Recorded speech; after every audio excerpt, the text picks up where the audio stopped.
A group of people were gathered waiting to be attended to, but the desk was empty and everyone was growing increasingly irritated by the situation. A young man said it would be better to make room for the office next door so it would not be so cramped there. Another young man noticed a woman sitting alone and began to wonder why the inflexible, indestructible cultural and creative company Limited had no one in line. What was most surprising was that there was no one at all in that company's line. On the other hand, the line he was in was completely full, and it would take 2 days before it was his turn. People in the line were shouting that they would work the maximum number of hours possible per week, and even for free, and some even offered to pay for the internship.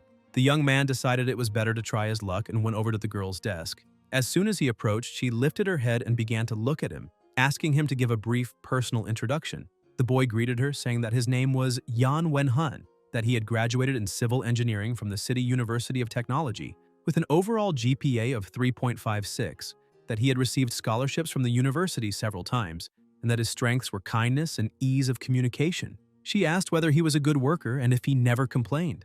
Wenhan replied that he was, but felt a little worried, thinking that the girl had probably found his resume too long, which was why he already knew this was a risky attempt, especially at other companies since there were so many people looking for jobs that he could barely even get on the list. He was only there to try his luck. A cultural company was not even part of his field of study, so perhaps he would have to give up. The woman began to smile and congratulated him, saying that he was hired, leaving the young man stunned. She stood up excitedly, saying that he was the talent the company had been looking for. The protagonist remained shocked and asked how he could possibly be a talent while thinking that this could not be possible, since 99 out of every 100 contemporary university students write their resumes using the same template.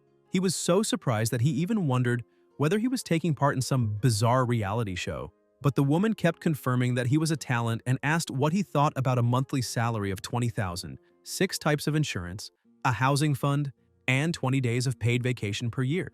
The company offered excellent opportunities for professional growth. Outstanding employees were selected every year, and the year-end bonus was also very generous. The protagonist could not believe that she was offering a monthly salary of $20,000. Houses were not selling now, and civil engineering graduates were worth nothing, so they had to fight for a job even if it was just carrying bricks at a construction site, making that salary seem unreal. The interviewer was surprised, wondering why the boy had not accepted immediately and whether it was because he thought the salary was too low. However, she had done market research before leaving Silicon Valley, and this salary definitely met the expectations of 99% of recent graduates. Even so, this planted a doubt in her mind, making her wonder whether she should bring it up again, as it might seem too fake. On the other hand, the protagonist thought the salary was too good to be true, suspecting it could even be some kind of pyramid scheme trying to harvest his organs, because someone like him, who had never even won 20 yuan on a scratch card, could not possibly be that lucky. She noticed that the protagonist was acting strangely, thinking that the person in front of her seemed vulnerable, as his eyes looked like they were searching for an escape. Wenhan sensed that there was something wrong with that look and stood up to apologize, saying that he had just remembered something urgent he needed to do. However, he felt a frightening presence staring at him, and the woman simply told him to sit down. Wenhan sat back down, but that presence was so terrifying that his legs became weak and trembled. She asked for just one more minute to try to trick him, but realized she had misspoken and quickly tried to correct herself, saying that she would like him to stay. However, the protagonist had noticed that she had tried to say scam but changed it quickly.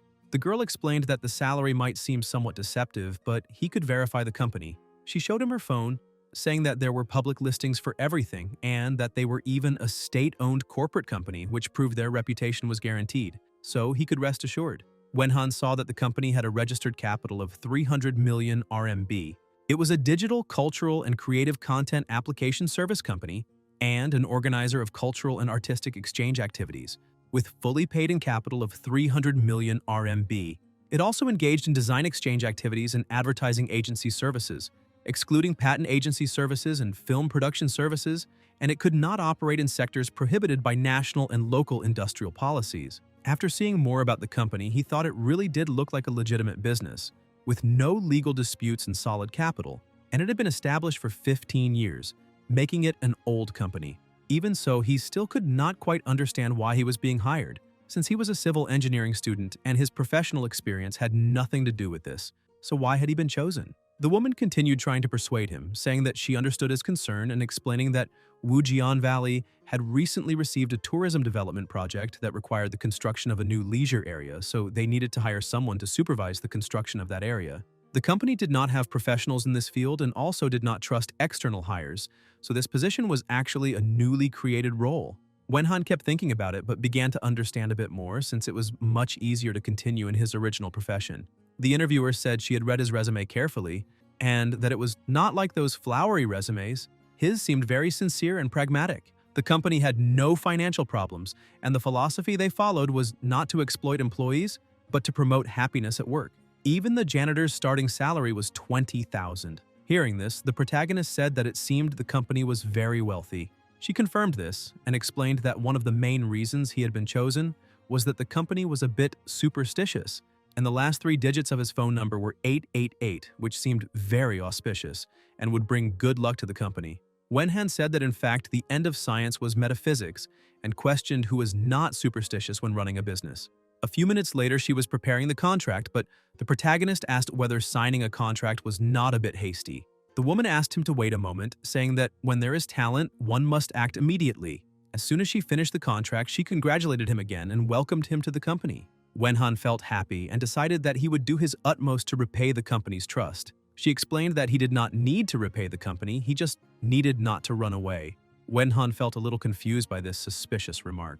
The woman tried to smooth things over, saying that he had talent and she did not want to lose him, and asked him to go home and pack his things, since he could start next Monday. She had already bought the high-speed train ticket, and when he arrived at the station, a colleague from the company would pick him up. Wenhan asked how she had bought the ticket so quickly, and then the old saying, "The arrow is on the bowstring and must be released," suddenly made perfect sense. The woman explained that when he signed the contract, she had been able to see his ID information. So she bought the ticket and that the travel details should already have been synchronized to his phone, and now that everything was settled, they would see each other again next week. Wenhan asked whether he could leave now, and she said yes.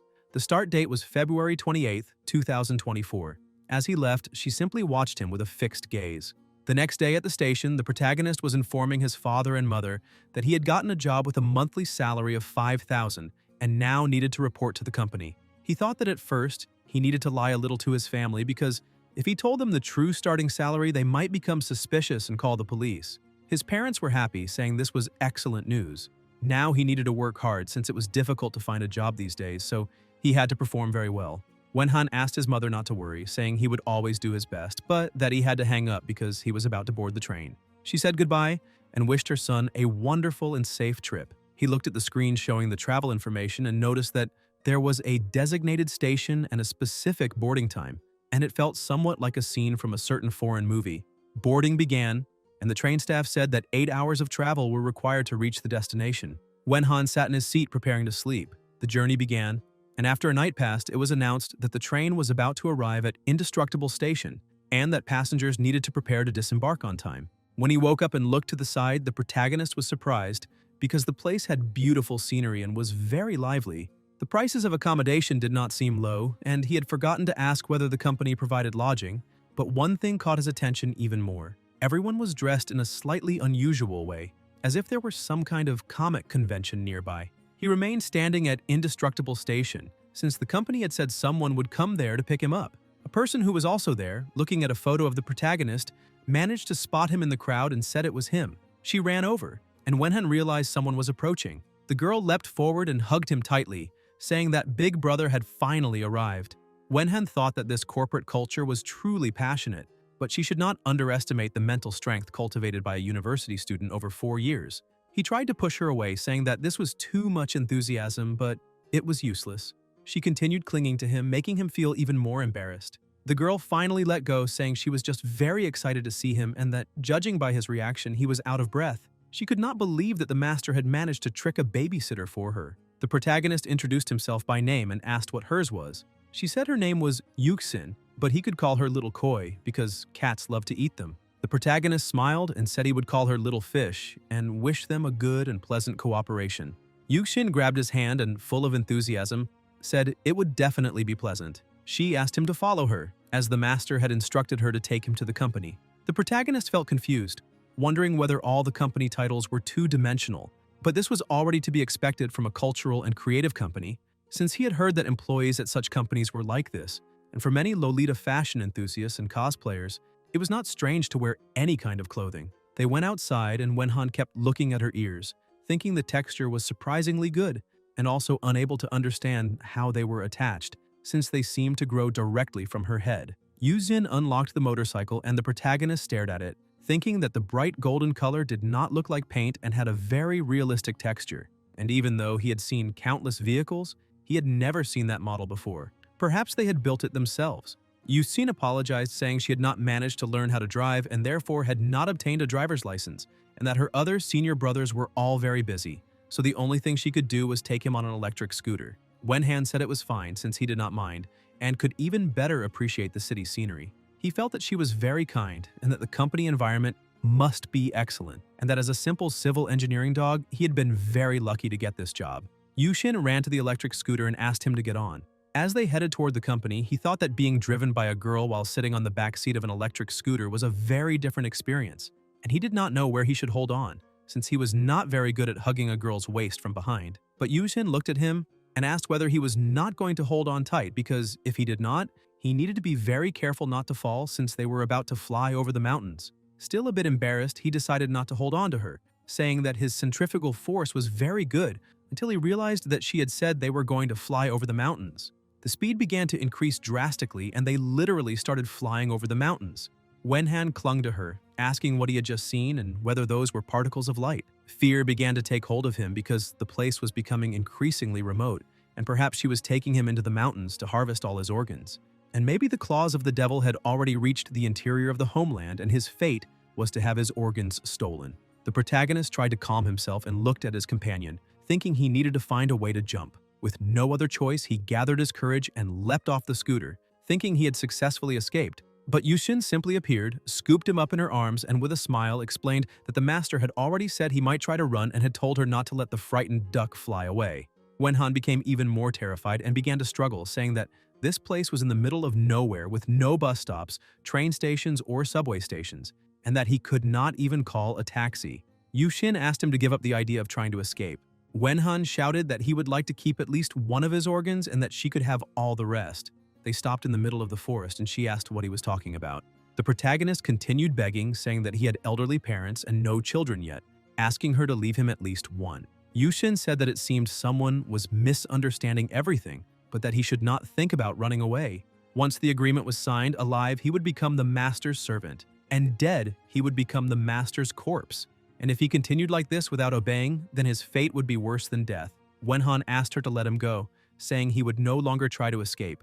Yushin threw him to the ground, telling him to keep his word. But the protagonist wondered whether she really believed that, and if not now, when he should try to escape. Since he did not care about the agreement and what they could do to him if he managed to get away, after all, a modern university student could escape a pyramid scheme. He tried to distract her by shouting that there was a pig flying in the sky.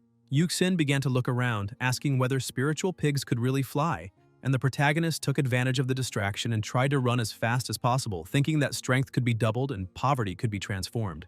But his organs must never be removed. Yushin said she did not see any flying pigs, and when she looked to the side, she saw him running again. She became irritated, shouting that he was not behaving himself and that he was also lying. Wenhan kept running and shouted that she was carrying out a scam and was still so naive that she did not have the profile for a pyramid scheme, and that if she had the chance, she should run away too. As he ran, he thought that she had an electric bike and he burned fossil fuel while she burned electricity, so he would definitely be caught. And to try to escape, he jumped into the fields to shake her off. But Yushin came at him full force and landed a kick, saying he would be punished. The blow was so strong that the organs he feared would be harvested were probably already destroyed. Suddenly, screens began to appear, stating that the condition had been met, which was being attacked by spiritual energy, and that the illustrated character book system had been activated. The protagonist was stunned and asked what that was, but another screen appeared showing Yuxin's statistics. Her name was indeed Yuxin. She was currently 16 years old and from the Spirit Cat tribe. Her exclusive skill was Charm, level 5. The overall ability values showed Physique at level 5, Strength at level 3, Agility at level 5, Spiritual Power at level 5, Character Familiarity 0, and a direct and swift evaluation for attack. Almost losing consciousness, he thought that she really was fast and ruthless when attacking. She approached, saying that she had kicked too fast again and had not aimed properly, and hoped she had not hit any vital points. Sometime later inside a house, the protagonist was bedridden, with the master sitting beside him. He began to wake up and sat up, somewhat disoriented, and the master smiled and asked whether he was feeling better. He was surprised to see her there, and the system was activated once more, showing her statistics as well. Her name was Yu Wenning, her age was unknown, and she was currently the master of Xuanjin Valley. She had no exclusive skills, her overall ability value was unknown, her character familiarity was also unknown, and the overall evaluation said that she was a heartless demon who could do everything except pay on time.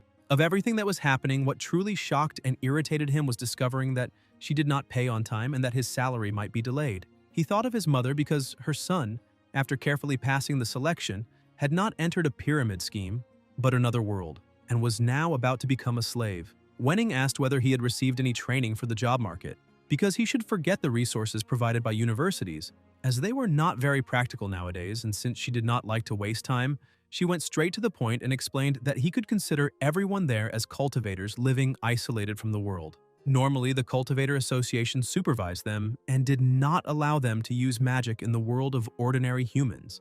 And even if accidents occasionally occurred, there were specialized departments responsible for damage control and public relations, explaining metaphysical events on a scientific basis, so most ordinary people were unaware of their existence as cultivators. Not really understanding what was happening, the protagonist simply listened to the entire explanation. She continues by saying that they really are a legitimate company and are not involved in pyramid schemes or organ harvesting, so his life and property are absolutely guaranteed. The nature of the company is quite peculiar, but all the benefits and treatment offered are real. Wenhan wonders whether all of this is true, and she asks why it would be false, since they have publicly disclosed information on Kichacha. Moreover, she says that he will work there as a senior brother and can think of this position as if he were the CEO of the entire company, because his arrival to work there was not a coincidence but the result of her careful selection, as he is probably not an ordinary human and possesses abilities that can be awakened. After explaining all this, she asks whether he has any further questions. Wenhan has indeed awakened some abilities and immediately accepted the concept of cultivators in that world, but he still cannot truly understand what all of this actually is. Wenning is impressed by his courage and ingenuity, since he remains calm in the face of such a drastic change, and asks him to explain in detail what he truly does not understand. Wenhan thinks that, in fact, he understands nothing at all, because he is already the senior brother and has already awakened abilities. But one thing is not showing concern and another is truly being calm, since he still feels as if he is being treated like a black market worker. Trembling with fear at asking the next question, he gathers as much courage as possible and shouts, asking whether they are really going to withhold his salary. Wenning asks why he is talking about that, saying that a legitimate company would never delay salaries, and that asking such a question is impolite, so he must not repeat it. Wenhan becomes even more confused, thinking that the evaluation on the illustration panel cannot be wrong, and upon closer inspection, he feels that the director seems a bit dishonest. She asks him to arrive early tomorrow, as there will be a brief welcome meeting before work, and she will introduce some of her direct disciples who will be his colleagues in the future. She taps his head with her pipe, saying that as the most senior disciple, he must set an example and pay attention to his image. In addition, the clothes have already been prepared for him in the dormitory wardrobe, and he can choose whatever he wants to wear. The small meeting comes to an end, and she tells him to go out and take a walk as she's going to lie down. Wenhan feels a bit relieved, thinking that the company really is well prepared, but he will put everything to the test when he receives his first payment. Sometime later inside his room, he breathes a sigh of relief because he has finally officially become an ordinary worker. And from now on, he will win over his colleagues with those diligent hands. And just thinking about it already makes him excited. However, he remembers that his master said he is the most senior disciple, but he just joined. So how could that be possible?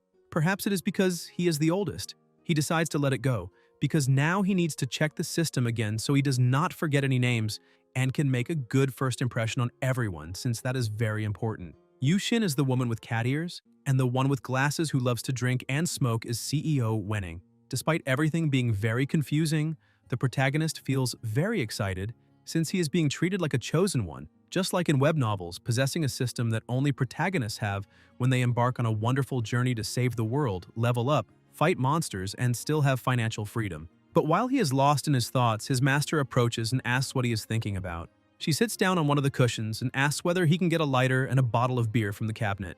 Wenhan gets up to carry out the order while wondering when she appeared, since he neither noticed nor saw her enter through the main door. He takes the drink to her and she opens it skillfully and drinks with even more skill. The protagonist watches and asks whether drinking so early is how people stay healthy. Wenning asks him to light it, but he has no idea how to do that.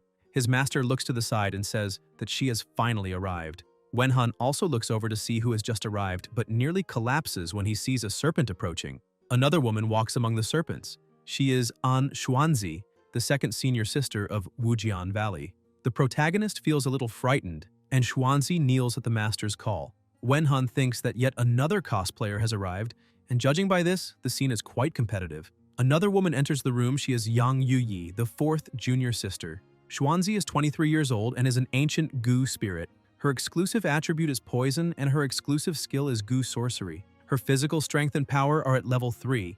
Agility and spirit are at level 5. Character familiarity is also 0, and the evaluation says that she wishes to rebuild her family. Yu Yi is a bit younger at 21 years old and is a demon empress. Her exclusive attribute is Fury, and her exclusive skill is Comprehensive Energy Burst. There is no information on her physique, strength, power, agility, or spirit. Her character familiarity is also 0, and the evaluation shows that she died recently in an intense manner after being ambushed in a previous life. The protagonist is shocked to see an ancient Goose spirit and a demon empress.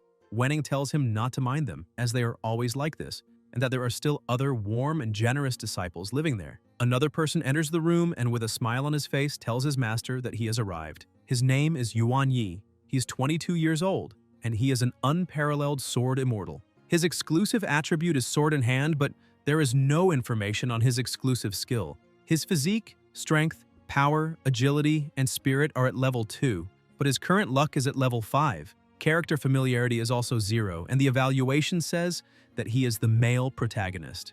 Wenhan tries to rub his eyes, saying that his dog eyes are practically blind because that entrance is worthy of a protagonist. Even the evaluation and overall capability are different from the others, making him feel completely defeated. Yuanyi greets the protagonist, saying that they have been waiting for him with great anticipation, and that from now on they will be fellow disciples, sharing both good and bad times, and that no matter what happens, as long as Wenhan gives the order, he will be there immediately. Wenhan is surprised because even though that guy is the male protagonist, he has an excellent personality.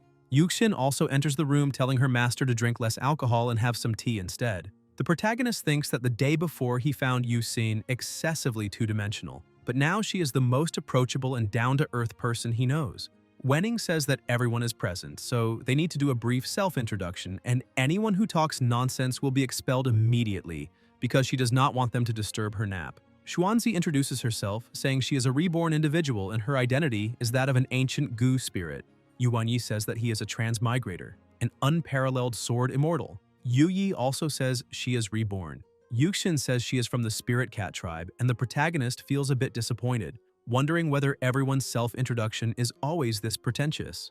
Wenhan introduces himself by saying that he is a native firstborn. After the meeting ends, Yuxin explains that the previous day the protagonist's room was not ready, so he had to sleep in the guest room, but now a room has become vacant, and she will take him there. Wenhan looks at her, thinking that she is super normal. Shortly after, she opens the door and presents the room, saying that now he can stay there.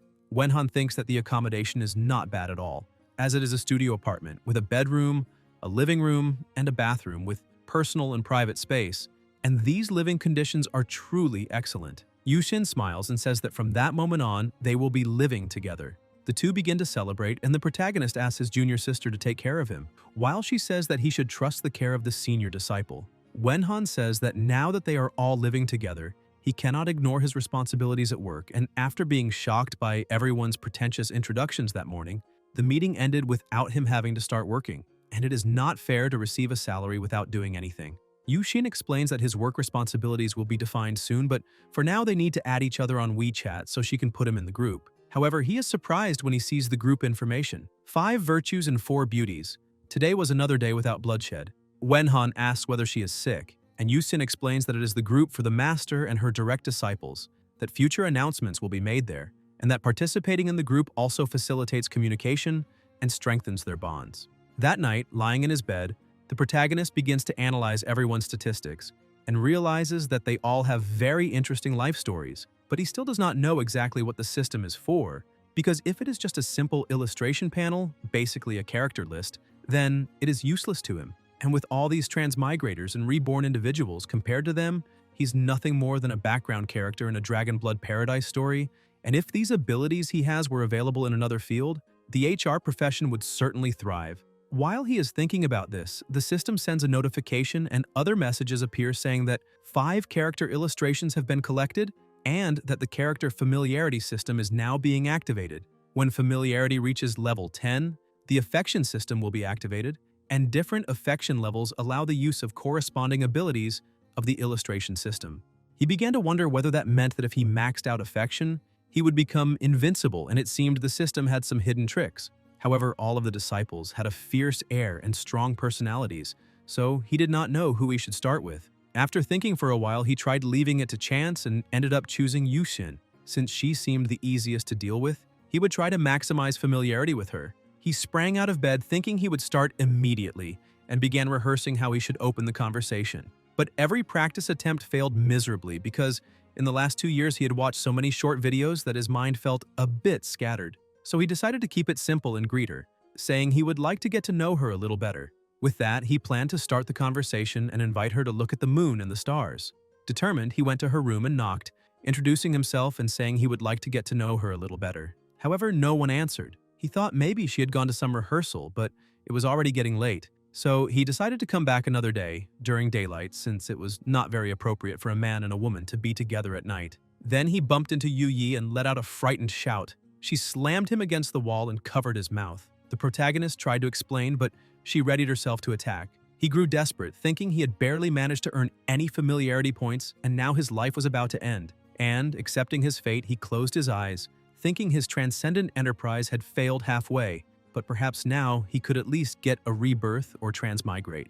A few minutes earlier, outside the house, Yu Yi had been walking with a rabbit she had just hunted, and while washing her hands, she heard a noise. She went to the corridor and saw the protagonist calling out to his junior sister to talk. Looking more closely, she saw the silhouette of another person in him and thought it was him. She shot toward Wenhan at high speed and pinned him to the wall. Back in the present, someone shouted for her to stop. Yushin opened the door and asked them to wait a moment, explaining that the boy was the senior disciple and not a bad person. Yu Yi let him go and demanded to know if that was true, and still suspicious, she pressed his hand down with her heel, telling him not to move and asking why his back looked so much like her enemy's. The protagonist said he did not know what she was talking about and that maybe he just had a back problem. Still doubtful, she continued interrogating him, asking if he had reincarnated. Wenhan said no, explaining that he was just a normal human and that he had already introduced himself before. Yu Yi pressed harder, saying that otherwise it could be him again, coming to the valley to sow discord between them. The protagonist stayed lost, asking what she was even talking about. Yusin tried to calm things down, saying it was a misunderstanding. The protagonist began shouting, saying he would also like to know why he had been chosen to come to the valley, but if they wanted to know that, they would have to ask Master Wenning. Yuxin told Yu Yi to release him because he was about to suffocate. Yu Yi still believed the protagonist was her enemy, saying that back then he had used some trick to bewitch her former master, and might be using the same trick now since she did not believe all of this was just a coincidence. Wenhan said he did not want to be there either because he had only been job hunting and somehow got tricked into coming to that house, signed a lifetime contract, and they would not let him go back, so who was he supposed to complain to about that? Yusin confirmed it was true, explaining that the protagonist had indeed tried to jump off the vehicle while they were coming, trying to escape, so he really was not there by choice, and they should talk about it more calmly. Yu Yi finally agreed, but remained wary, saying that from that moment on, no matter what happened, she would keep an eye on him, and if he did anything like what he had just done again, then the conversation would be different. She released him, and the system notified him that he had gained 1 point of familiarity with her, marked as enemy. No wonder she was so emotional. He had no idea what she had been through to make her search every day. Yushin asked if he was hurt. The protagonist just put a hand to his neck and she startled, asking if he was really injured, then moved closer, making Wenhan feel embarrassed because things were moving too fast. She told him to come into her room so she could apply some medicinal wine. At that moment, the great warrior rose within him and the words, "Come to my room," began echoing repeatedly in his head, making him imagine she had pain in her leg and was asking him to rub something on it to help. Just the thought of entering a women's dormitory sent his emotions spiraling. A few minutes later, Yusin opened her bedroom door and asked why he was still standing there doing nothing. But the moment he looked inside, his eyes began to shine at the sight of the women's dorm, because it was his first time entering a woman's room and he was a little nervous, wondering how he could seem more experienced, since before he had only seen girls' rooms in comics, imagining what it might be like in real life. Yushin still did not understand why he was frozen there, but the protagonist took a deep breath and stepped in. However, the instant he entered, he was stunned to see a guillotine, a two-headed fork collar, and even a 1,000-blade umbrella inside. He began to wonder if that really was a girl's room, and if she maybe subjected herself to all 18 kinds of punishment. Just imagining it made his legs tremble. Yusin asked if he was mocking her and explained that she had personally liked collecting things. Yet he could not understand how a normal person would like collecting those kinds of items. Moreover, with all those instruments, it did not look like just someone who liked collecting, but that was to be expected, since there were no normal humans there except him. Suddenly, she struck a rather eye-catching posture and crawled under the bed, telling him to wait a moment, then dragged a chest out from beneath it. Wenhan watched with curiosity to see what was inside, but the moment she opened the chest, he was shocked and asked why she collected those things. Holding a pair of scissors, she simply said that if there was an opportunity in the future, she needed to show filial respect to her elderly father and let him enjoy life. The protagonist realized that those things must have belonged to her father, which made sense, since men really did like playing with weapons. The system notified him that he had gained 1 point of familiarity with her due to her poor relationship with her father. He understood she was being sarcastic and stared at her, wondering if she also had a dark side. Yushin told him to sit down because she was going to apply the medicine, and while treating his injury, she explained that the fourth senior sister was actually a good person, and pretty too, but acted that way because she had suffered terrible luck in her previous life, so he should be a little more tolerant with her. And if anyone was to blame, it was the scoundrel who had deceived her. Yushin grew irritated and crushed the medicine bottle, saying that if that man was reborn, then she would have to send him back to the afterlife again. Wenhan thought she needed to phrase things a bit more carefully so she would not scare him. Curious, the protagonist asked whether that man was an ex-boyfriend. Yuxin explained that he was not because Yu Yi was a demon empress, and therefore busy with her career every day with no time for romance. Wenhan said that then the man was simply an enemy, pure and simple. She smiled, seeing that he was lucky to have only a small scratch on the skin, and asked if it hurt. He flinched and said it did not hurt, but he had imagined what she meant earlier. Seeing her holding a few blades and smiling, he wondered if this was not a pyramid scheme after all, because it was terrifying. Yusin took a bandage, placed it over the wound, and said it was done. Wenhan thanked her for the help and said goodnight. Outside, Wenning was with her companion, Happy Liquor, pleased to see that they had had another day of friendship and unity. Wenhan left the house and began walking alone through the forest, thinking that this place was very dangerous. He had thought Yusin was a sweet and cute girl, but the truth was that she was also very fierce. So he needed to run away immediately. Yet he did not want to give up a monthly salary of 20,000, plus 6 insurances and a housing fund.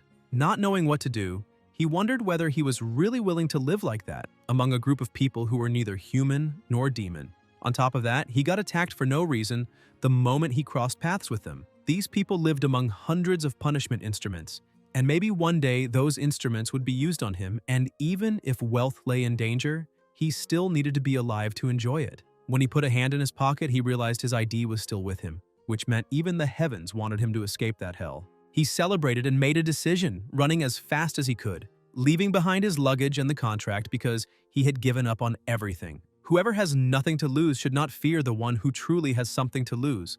After a while, he stopped running, exhausted, and a few crows began circling overhead, drawing closer and closer. Wenhen looked around, confused because he had been running for a long time and was still there. The city of Wujian Valley was clearly visible, and he could even see the lights of the tallest buildings, which made him wonder if he was inside some kind of ghost barrier. Not knowing the answer, he simply told himself he could not give up and kept running. Not long after, he was completely drained and stopped again, irritated by the situation. He started shouting, asking if he was really going to be trapped there forever, because something was clearly wrong with that place.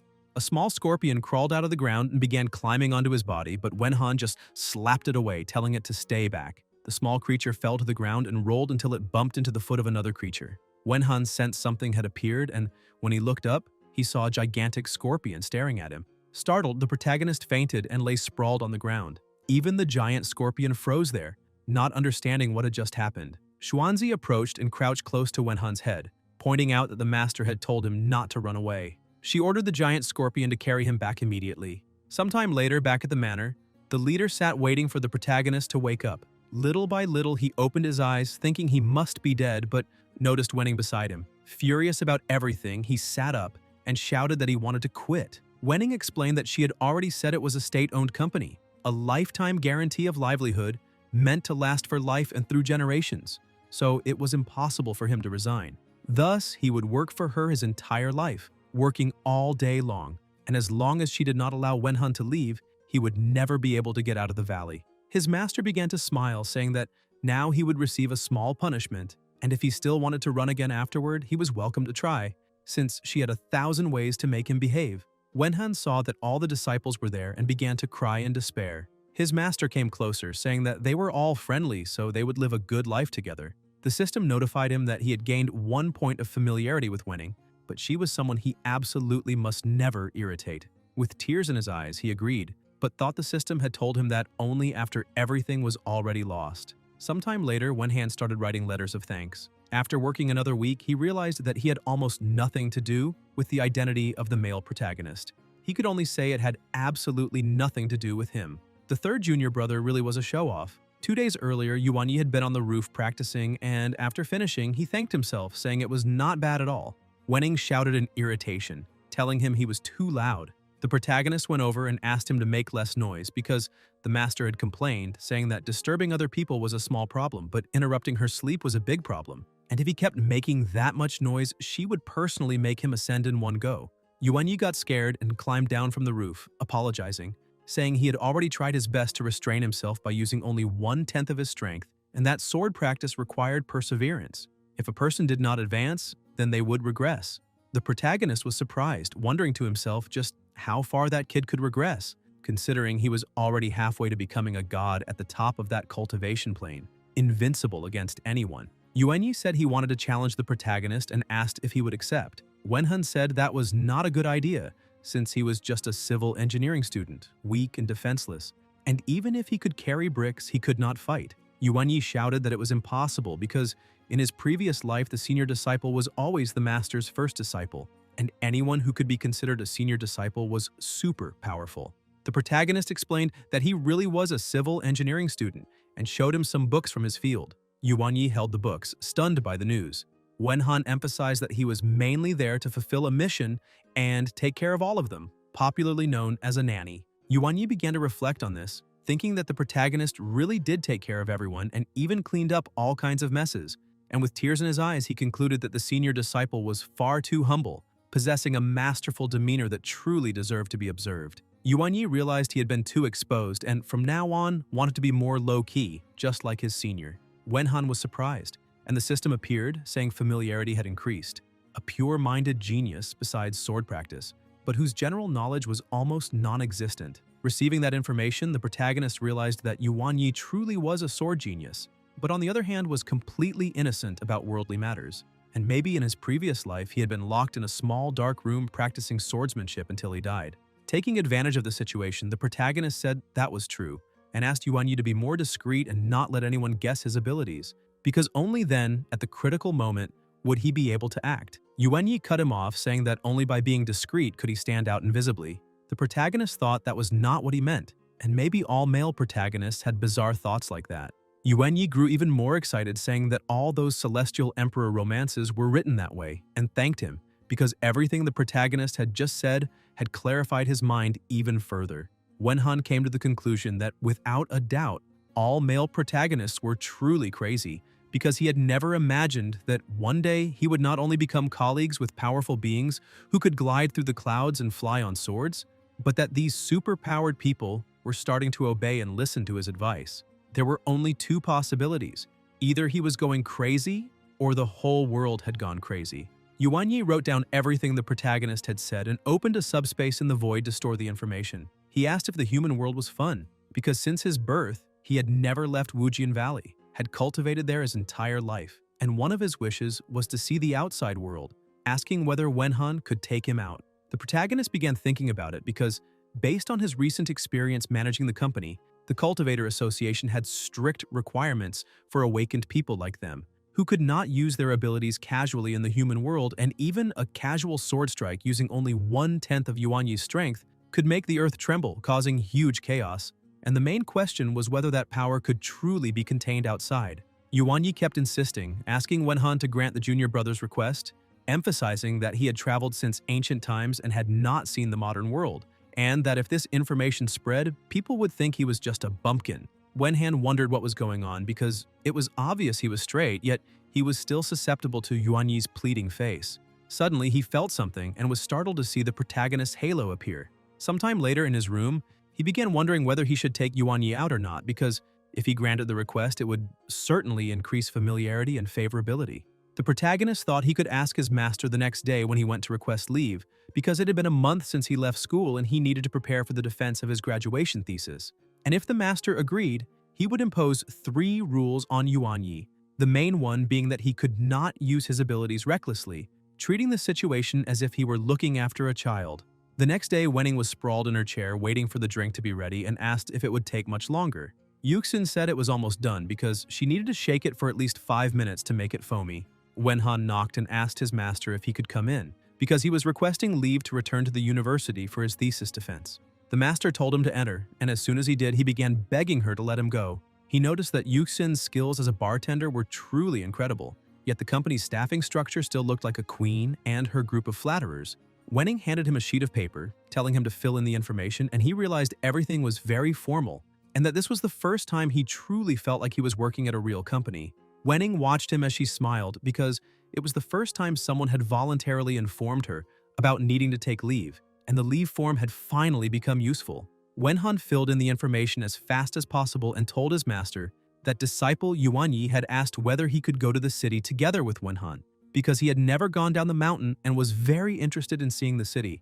Wenning asked whether Yuan Yi really said he had never gone down the mountain, and both she and Yushin grew a bit serious and fell silent. The protagonist notices this and wonders whether Yuan Yi might have some very serious past, but the master simply hands him another form, asking the protagonist to fill one out for Yuan Yi as well. Wenhan is surprised, wondering if that is really all, since there should be some stronger warnings and a list of precautions. Wenning takes advantage of the moment and informs Yushin that her father sent a message asking her to return home and go together with her senior brother. Wenhan only listens to the conversation, thinking that this must be the father who had suffered the 18 punishments. The master continues explaining the message, which said that her father was dying and wanted his daughter to go see him. Yushin lowers her gaze, not knowing how to respond. The master emphasizes that the decision to go or not is entirely hers, and that if she chooses to stay there, the family will be unable to do anything. Yushin remains restless and decides to return with her senior brother because she wants to see her mother.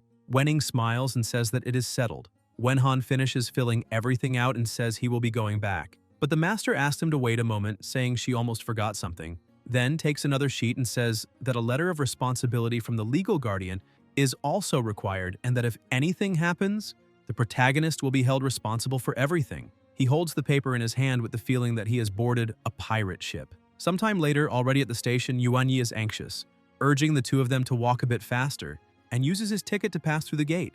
Wenhan starts to feel suspicious because Yuan Yi had said he had never left the valley, yet he was able to use the ticket correctly, which shows he has some experience. Yuan Yi tries to cover it up by asking the protagonist whether he does not think Yuan Yi is very smart, saying he researched the high-speed train process on the internet and learned it, but Wenhan cannot believe that. Already on the train during the journey, Wenhan is relaxing, but then looks to the side, somewhat confused, because the system had said that Yuxin hates her father, yet perhaps due to family ties, she still worries about her gravely ill father. Since she does not comment on it, he chooses to ignore the matter, but Yuxin is visibly uncomfortable with the situation. After a long trip, they finally arrive at their destination. Yuan Yi comments that Yuxin did not close her eyes the entire night and only stared out the window in a daze. Wenhan scolds him, telling him to be quiet, and explains that something happened in her family, so they should not disturb her. Yuan Yi touches the protagonist and says that he always thought Yuxin was the master's adopted daughter, because it has been more than 10 years since he transmigrated into that world and he never saw Yuxin leave the valley even once. Wenhan is shocked and asks whether she really never went out for anything. Yuan Yi confirms that it is true, and that for a long time, he thought she was. The protagonist thinks that perhaps she was abandoned by her father, because when she was asked whether she wanted to return or not, she said she wanted to see her mother. And imagining all the family drama, he concludes that this must be exactly it, the story of an abusive father who drove away the mother and abandoned the daughter, which would explain everything. Yuan Yi suddenly shouts in surprise, and the protagonist asks what happened. He points at a car, saying that it is a Bentley, but the two of them are even more surprised when they look into the parking area and realize that there are countless identical cars. Many people are also gathered there, and the protagonist starts to wonder whether they are filming a movie. However, the crowd itself does not know what is happening either, asking one another who those people came to pick up, because it must be someone very important, on the level of the richest man.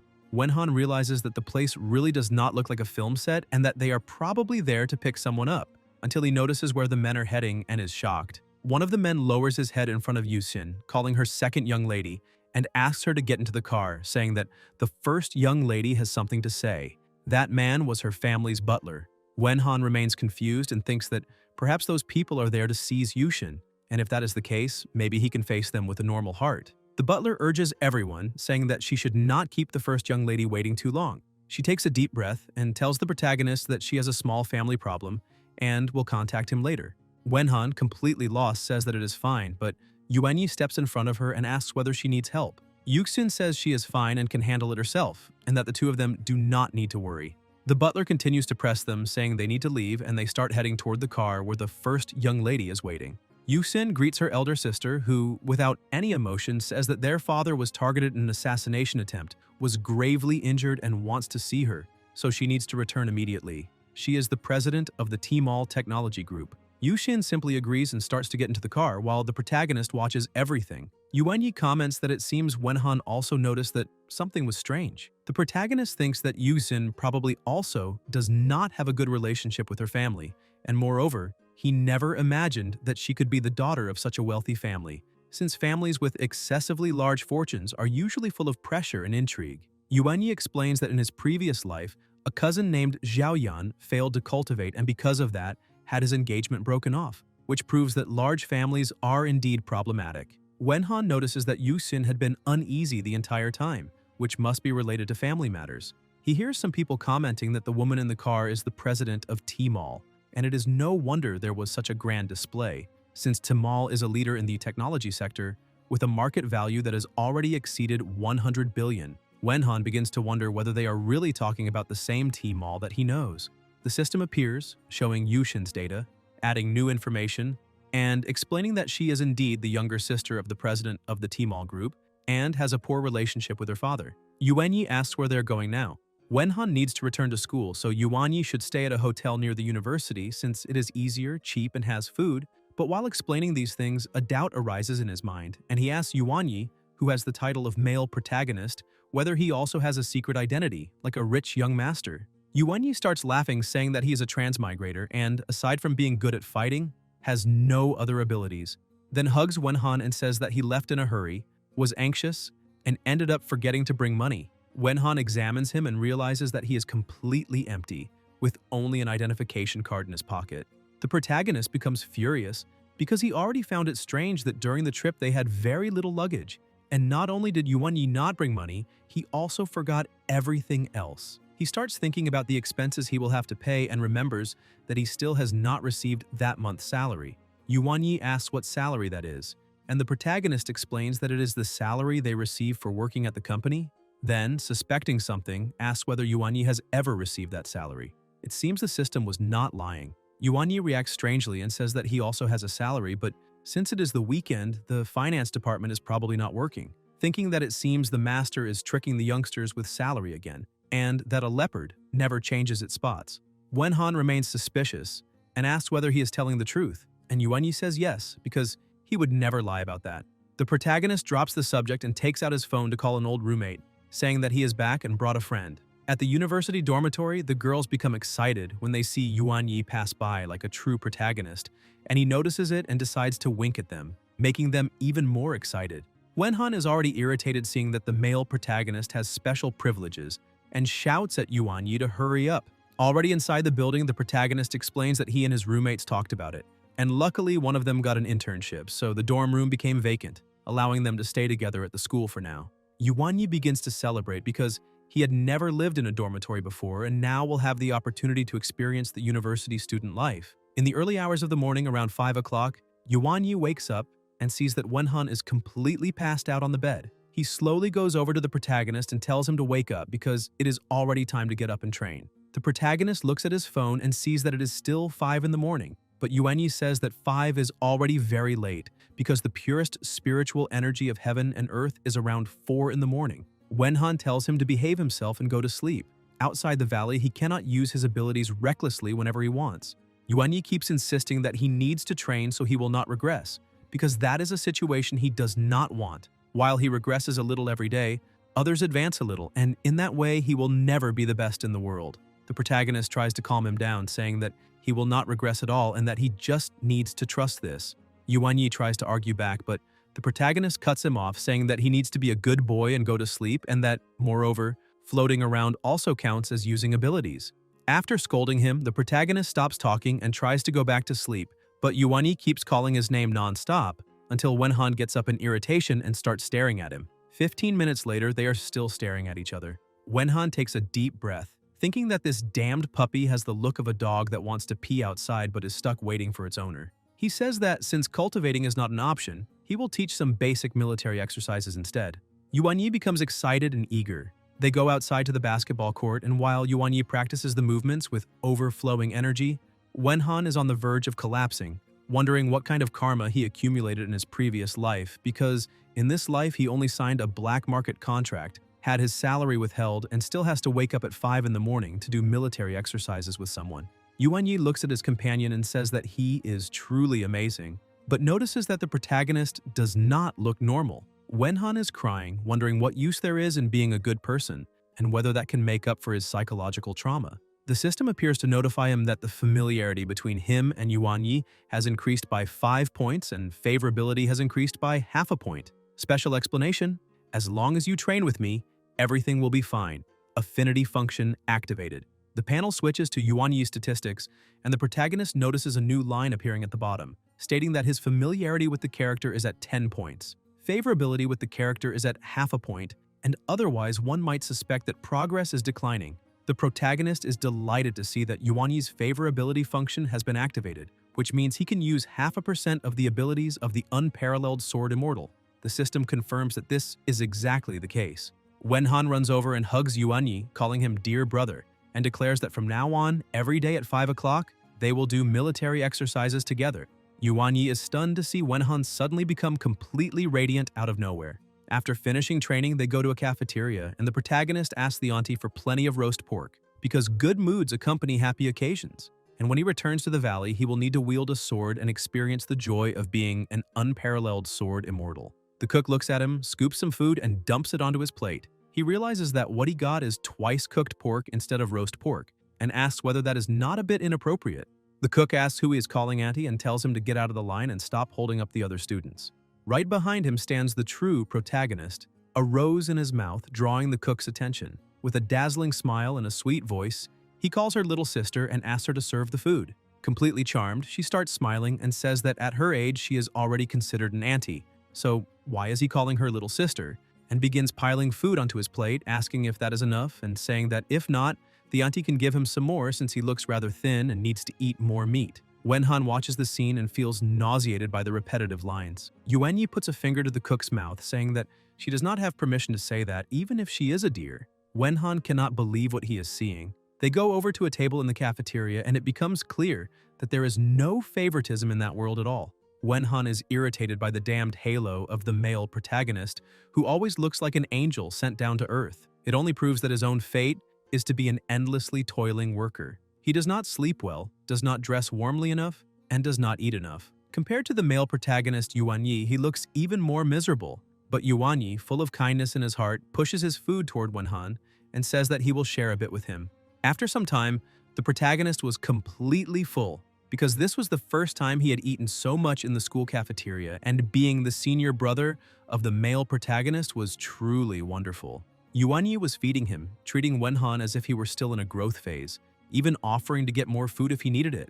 The protagonist told Yuan that he could go around on his own since Wenhan had his thesis defense on Friday and would not have time to accompany him. Yuan was surprised, saying that this was a necessity of human society. Wenhan remembered that his friend had not brought even a single cent and asked whether he could pay with his phone, but Yuan simply smiled and said that the master had said the protagonist would be the babysitter, so they could rely on him for anything. With no other choice, Wenhan took out some of his own money and handed it over, telling him to spend it wisely since 100 win for that meal was not exactly a good deal. Yuan took the money and thanked him, and the protagonist said goodbye since he still had a lot to do. Yuan called a ride-hailing driver on his phone, and within seconds the car arrived and pulled up beside him. The driver greeted him, introduced himself as a private driver, and said the destination was downtown at Dawei Square. He also said that if Yuan felt thirsty, he could freely take water and help himself as much as he liked, with an estimated total cost of 70 yuan. Yuan Yi relaxed and said he would pay in cash. Everything settled, and the driver quickly headed toward the city center. An extremely bored worker was sighing deeply because there was no one there. Yuan Yi approached and asked for 30 game tokens, saying he wanted to activate the Dragon Slayer machine. The worker said it would cost 30 yuan and asked how he would pay.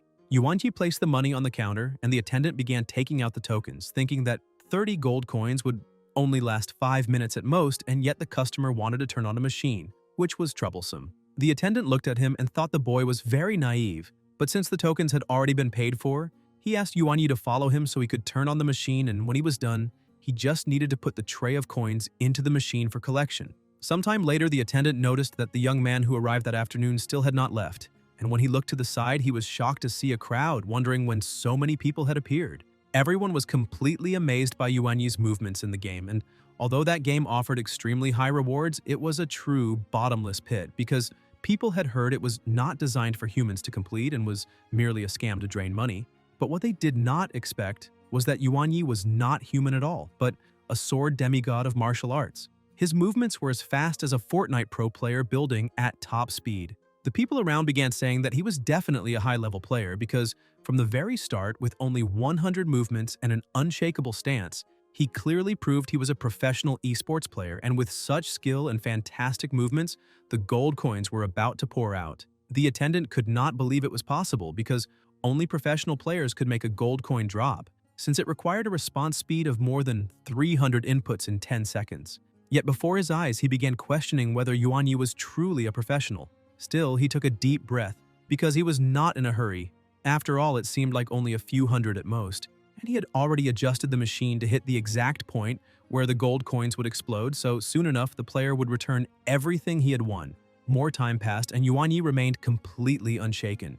The attendant approached and asked whether he was tired or hungry, saying that if he wanted to eat, he could stop playing. But Yuan Yi just kept smiling and focusing on the game, saying he was neither tired nor hungry. The attendant could not understand what was happening, or why the boy would not stop winning. Yuan Yi told the attendant that it had only been a warm-up, though it was clear that the attendant was very kind for even offering him a meal. Hearing that it had only been a warm-up made the attendant even more frightened, but since there was nothing he could do, he could only continue watching. Some more time passed and he approached again, asking whether Yuan Yi was tired yet, but Yuan Yi answered that he was not, and this repeated several more times, always with Yuan Yi saying he was fine and full of energy. The worker was on the verge of madness, thinking that while the boy was not tired at all, he himself was mentally exhausted, because that machine's payout had already reached 10,000 yuan, which made no sense at all since he had configured the machine mode correctly, yet it was completely useless. The attendant decided to change his approach and explained that playing in moderation benefits the mind,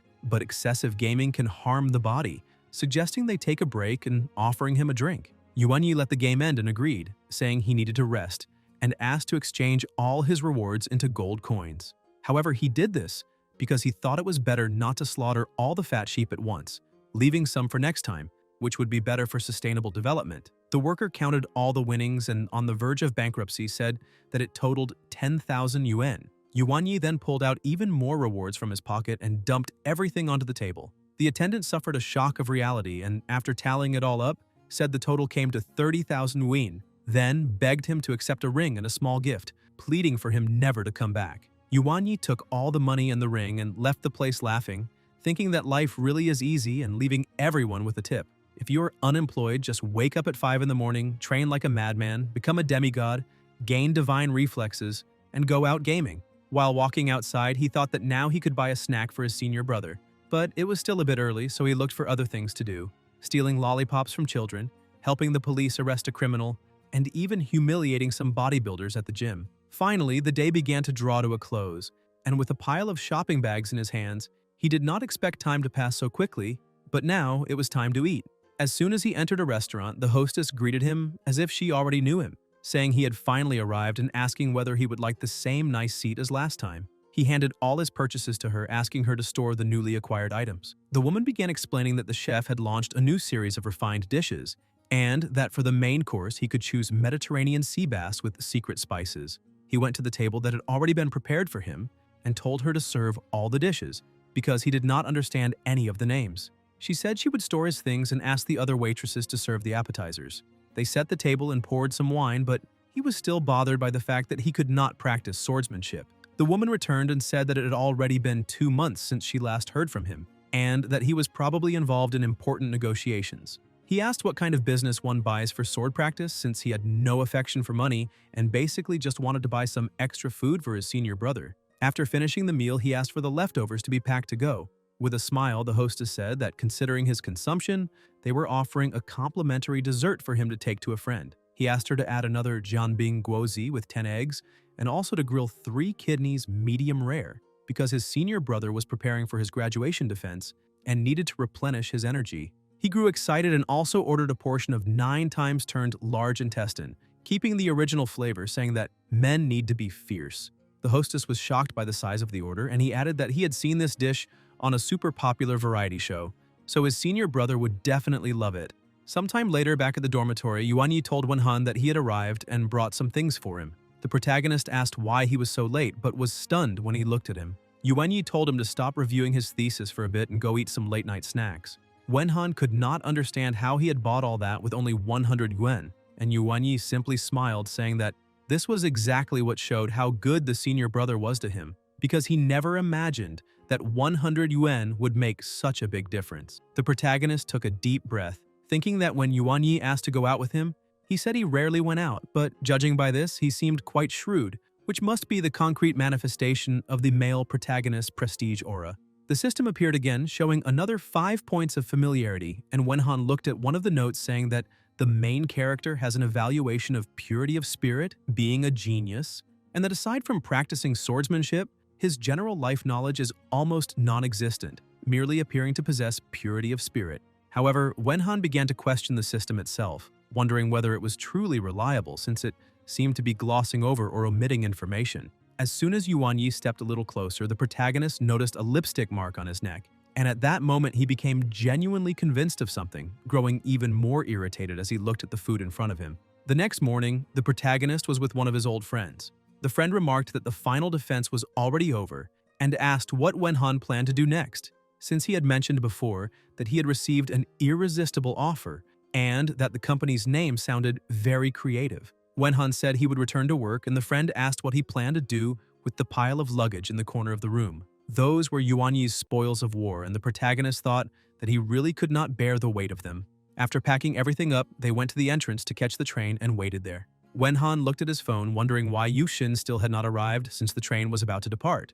Yuanyi said that maybe she was dealing with some family problems and suggested that they go there to take a look. Wenhan pointed out that she was not answering calls or replying to messages, which made him worried, and that since they had come together, they needed to go back together because she was very cute and might end up getting lost. He realized that his babysitter attribute seemed to have leveled up because that girl had stayed in the valley for many years, going in and out dozens of times. So how could she possibly get lost? And maybe this feeling was due to the favorability system, which subconsciously wanted him to raise Yushin's popularity. Suddenly, out of nowhere, Yuanyi said that the senior brother was really great. The system notified him that he had gained another 5 points of familiarity and half a point of favorability, congratulating the host because Yuanyi's favorability had now reached level 1, unlocking a character ability that allowed Wenhan to use 20% of Yuanyi's abilities.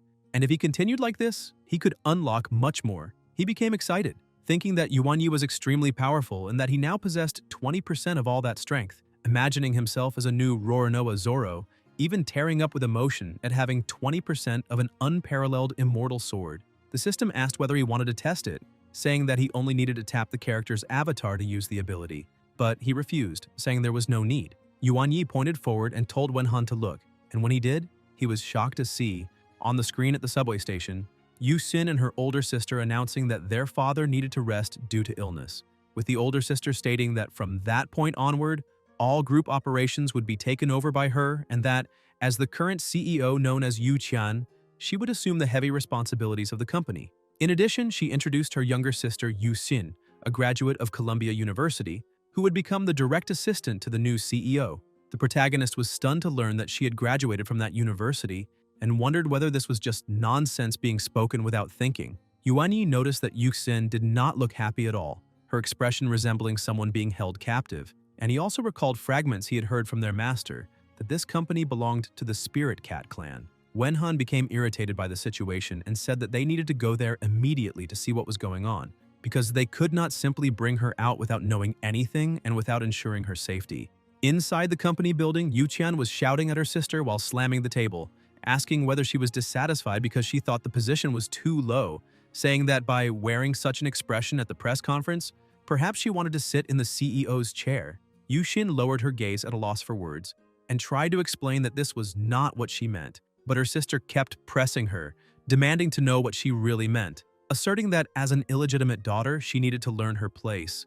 Yusin listened in silence as her sister continued, saying that the position of special assistant to the president was already a kindness granted only because the old man's mind was confused due to illness, and that she should be happier, or at least pretend to be happy, otherwise she would end up working as a cleaner. Even though frightened, Yushin gathered her courage and said that she wanted to see her mother, and Yu Qian responded by asking whether she wanted to see her mother to learn how to seduce men, mocking that this was exactly what she needed to learn in order to become a third party at the top. Yuxin shouted to defend her mother, but her older sister stood up and shouted even louder, asking whether she still did not recognize her own identity, saying that she was not even a legitimate daughter, but a bastard. Yu Qian declared that she was the legitimate eldest daughter of the Yu family, of the Spirit Cat clan, and that speaking to Yu Xin at all was already the greatest concession, so she should not be ungrateful. Yu Xin fell silent and her sister sat down, telling her to pretend that her mother was dead, since she had managed just fine for all these years in the valley without interruption. Yu Xin grew angry because her older sister had promised back then to protect their mother, which was why she had left the family in the first place, so now that they had reunited, what was wrong with checking on her mother's situation? Yu Qian replied that there was indeed nothing wrong with that, but if Yu Xin's true identity were exposed and damaged the family's reputation, then she could not guarantee that the clan elders would not make her mother, a concubine, truly die. Hearing this, Yu Xin was utterly shocked. Yu Qian told her to listen carefully because no matter what she thought in her heart or what her identity had been in the past, in the end she had now officially become a biological sister who had always studied abroad and rarely made public appearances. The family had harmonious relationships and was a large family where sisters were friendly and respectful, and this was also the consistent corporate image of the group. So if she ever saw that defeated look on her younger sister's face again, she would have her corpse handled in some filthy corner. Completely devastated, Yusin dropped to her knees on the floor, saying that she had not seen her mother for more than 10 years, so she promised she would do nothing and say nothing more. She just needed to know how her mother was, and from then on, no matter what her older sister said, she would listen and work tirelessly. Yu Qian thought that rotten mud was still rotten mud and asked why Yushin was kneeling, because if others saw this, they would think she was being too harsh, since the second young lady of the family should not be kneeling on the ground like this, without dignity, begging others.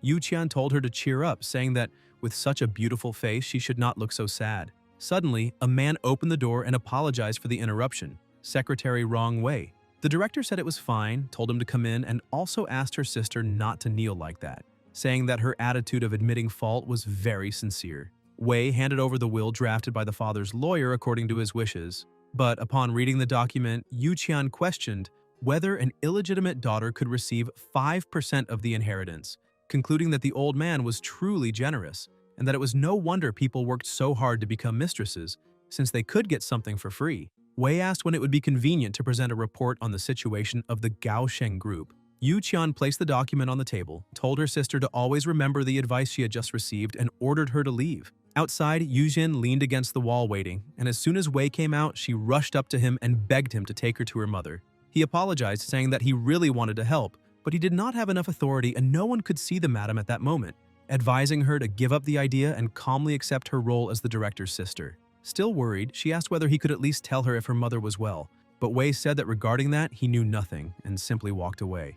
Not knowing what to do, she collapsed to the ground and remained there. Meanwhile, in the reception area, Yuan Yi was calling out, saying he wanted to speak with the president's special assistant. The receptionist, expressionless, asked whether he had an appointment because otherwise they could not receive him. Yuan Yi asked her to go in and tell Yu Xin that her two friends were there to see her, since she would know who they were, but the receptionist apologized and said that without an appointment there was nothing she could do. Yuan Yi asked again for her to call Yu Xin, but the receptionist kept staring at him without expression, repeating that if he really wanted to see her, he needed to make an appointment. Yuan Yi began to lose patience, asking whether the woman was a repeating machine, since she kept repeating the same two sentences over and over, because if he could contact Yusin as she suggested, he would not need to be there. Trembling with anger, he began to draw his sword, saying that he was not joking. The protagonist was terrified and rushed over to calm him down, explaining that they were not in the valley while holding down the sword. Yuan Yi was shocked because the senior brother had said that he had no talent, yet he possessed tremendous strength. The system notified him that he had gained another 0.1 point of favorability, and Yuan Yi began looking at him differently. The protagonist panicked, asking why he was staring like that. Another person arrived saying he wanted to see the president, and the receptionist behaved the same way, asking whether he had an appointment. The man said there was no need to schedule anything, because it would be enough to tell the director that Mr. Chin was present. The receptionist asked him to wait just a moment, because she would request that someone escort him to the upper floors. Yuan Yi became even more furious, demanding to know why that man could go in while he could not. The receptionist asked whether it was really necessary to explain, saying that if any random nobody could enter the group's company, then what would be the point of her job as receptionist? Wenhan realized a catastrophe was about to happen and tried to calm him down again. But Yuan Yi, on the verge of exploding, asked if he had also seen her roll her eyes, insisting he was not making it up. He tried to surge forward, but Wenhan held him back with all his strength, begging them not to push it further, saying he would call again and maybe Yushin was no longer in a meeting and could answer. Even so, they both thought that receptionist was extremely good at pretending. Sometime later, they managed to meet Yushin, and the protagonist asked what had happened at the press conference and whether she was really working at the group as the special assistant. Yusin asked whether he truly was not going back to the valley anymore. Wenhan started to worry about what might happen to the master if Yuxin did not return, because she would probably order the protagonist to take over that job from now on. But then, who would be the bartender and who would serve the cigarettes without Yuxin in the valley, since the master would go mad every 3 days? Yuxin simply said she had a reason to stay there, and the protagonist asked what that reason was because maybe they could help solve it faster. 2 women looked at them and asked if she was not the group's second young lady, but one of them commented that she had heard a small rumor saying she was not the true second young lady of the family at all, but an illegitimate daughter whose mother had been a mistress. The friend asked where she had seen that information because she also wanted to see it, and the gossiping woman said it was not just a rumor, telling her friend to analyze how that girl was entangled with 2 men, claiming that this was concrete proof. Yuan Yi began to emanate a terrifying killing aura, asking what was going on that day, because every idiot who showed up did not respect him in the slightest. The protagonist tried to restrain him again, asking if he had forgotten the rules. Yuan Yi tried to calm down, saying he would rip out those idiots' tongues. Wenhan explained that modern human society is governed by laws and asked if he wanted to go to jail or be stripped of his status by the association. Yuan Yi jumped up shouting, asking if they could really tolerate such an attitude. Wenhan said no, but told him not to argue with fools or compete with dwarfs, and ordered him to sit down. Yuan Yi remained furious, saying he had watched Yuxin grow up because she had been taken in by the master. So what those women were saying was not true, and it was all nonsense because they were wasting oxygen by living. He asked permission to end them, saying it would take less than a second. Wenhan just told him to sit, and Yuan Yi finally listened to his senior brother, though he stressed that he was extremely angry. Yuxin said that actually those women were right. She had been born from a mistress, and the reason she left the valley was not because of her father, but simply because an opportunity appeared. Recently, she had been feeling uneasy, worried that something might have happened to her mother, but the family was keeping her somewhere, and with tears in her eyes, she begged the 2 of them to return to the valley because she still wanted to see her mother, and if she could not do that, she might not be able to go back there. Wenhan stood up saying he needed to make a call, and a few minutes later he returned and said he had just spoken to the master, who claimed she would stay behind to handle something, but did not specify what. Yusin started to ask what he meant, but the protagonist interrupted and explained that the master told him to stay there and look after her, and that besides, during this period, he had many things to resolve at school, so he would remain there and help her find her mother. He received a sincere look while Yuan Yi cried at how good the senior brother was. Yushin thought that, in order not to trouble her, the protagonist had deliberately invented an excuse, concluding that he truly was a kind and gentle person. The system popped up repeatedly, showing that he had gained more familiarity points because the 2 of them felt it was wonderful to have a reliable senior brother supporting them. He was happy, thinking those points were easy to earn and that if he kept going, taking advantage while the moment was hot, he would level up quickly and obtain his abilities, which would make it easier to fight the boss later. He started wondering whether this comic really needed monster battles. Trying to win even more of their admiration, the protagonist stood and said that he was the senior brother there, and therefore, it was his duty to look after the 2 of them. No matter what problems they faced in the future, even if he could not solve everything, he would do his best to help. The two of them began to see him as their only savior. Once again, the system showed that he gained multiple points with both of them, which made him cry with joy because gaining experience felt amazing. The system also displayed her stats and announced that the host could now experience 20% of Yuxin's abilities. Because the favorability system had been activated, he felt energy circulating through his body and noticed the two of them were still staring at him. He asked what kind of expressions they were making. Yuxin, a little embarrassed, said she did not know exactly why, but he was becoming more and more pleasing to her eyes. Wenhan smiled shyly, thinking that his words had definitely moved those two kids. Yuanyi pressed a hand to his chest and said his pectoral muscles were huge. Wenhan was startled and shouted, asking what he was doing. The system warned that the protagonist was passively using Yuxin's charm ability and asked how he felt. He was on the verge of losing his mind, saying that if the ability could not distinguish between people, fine, but it could at least distinguish genders.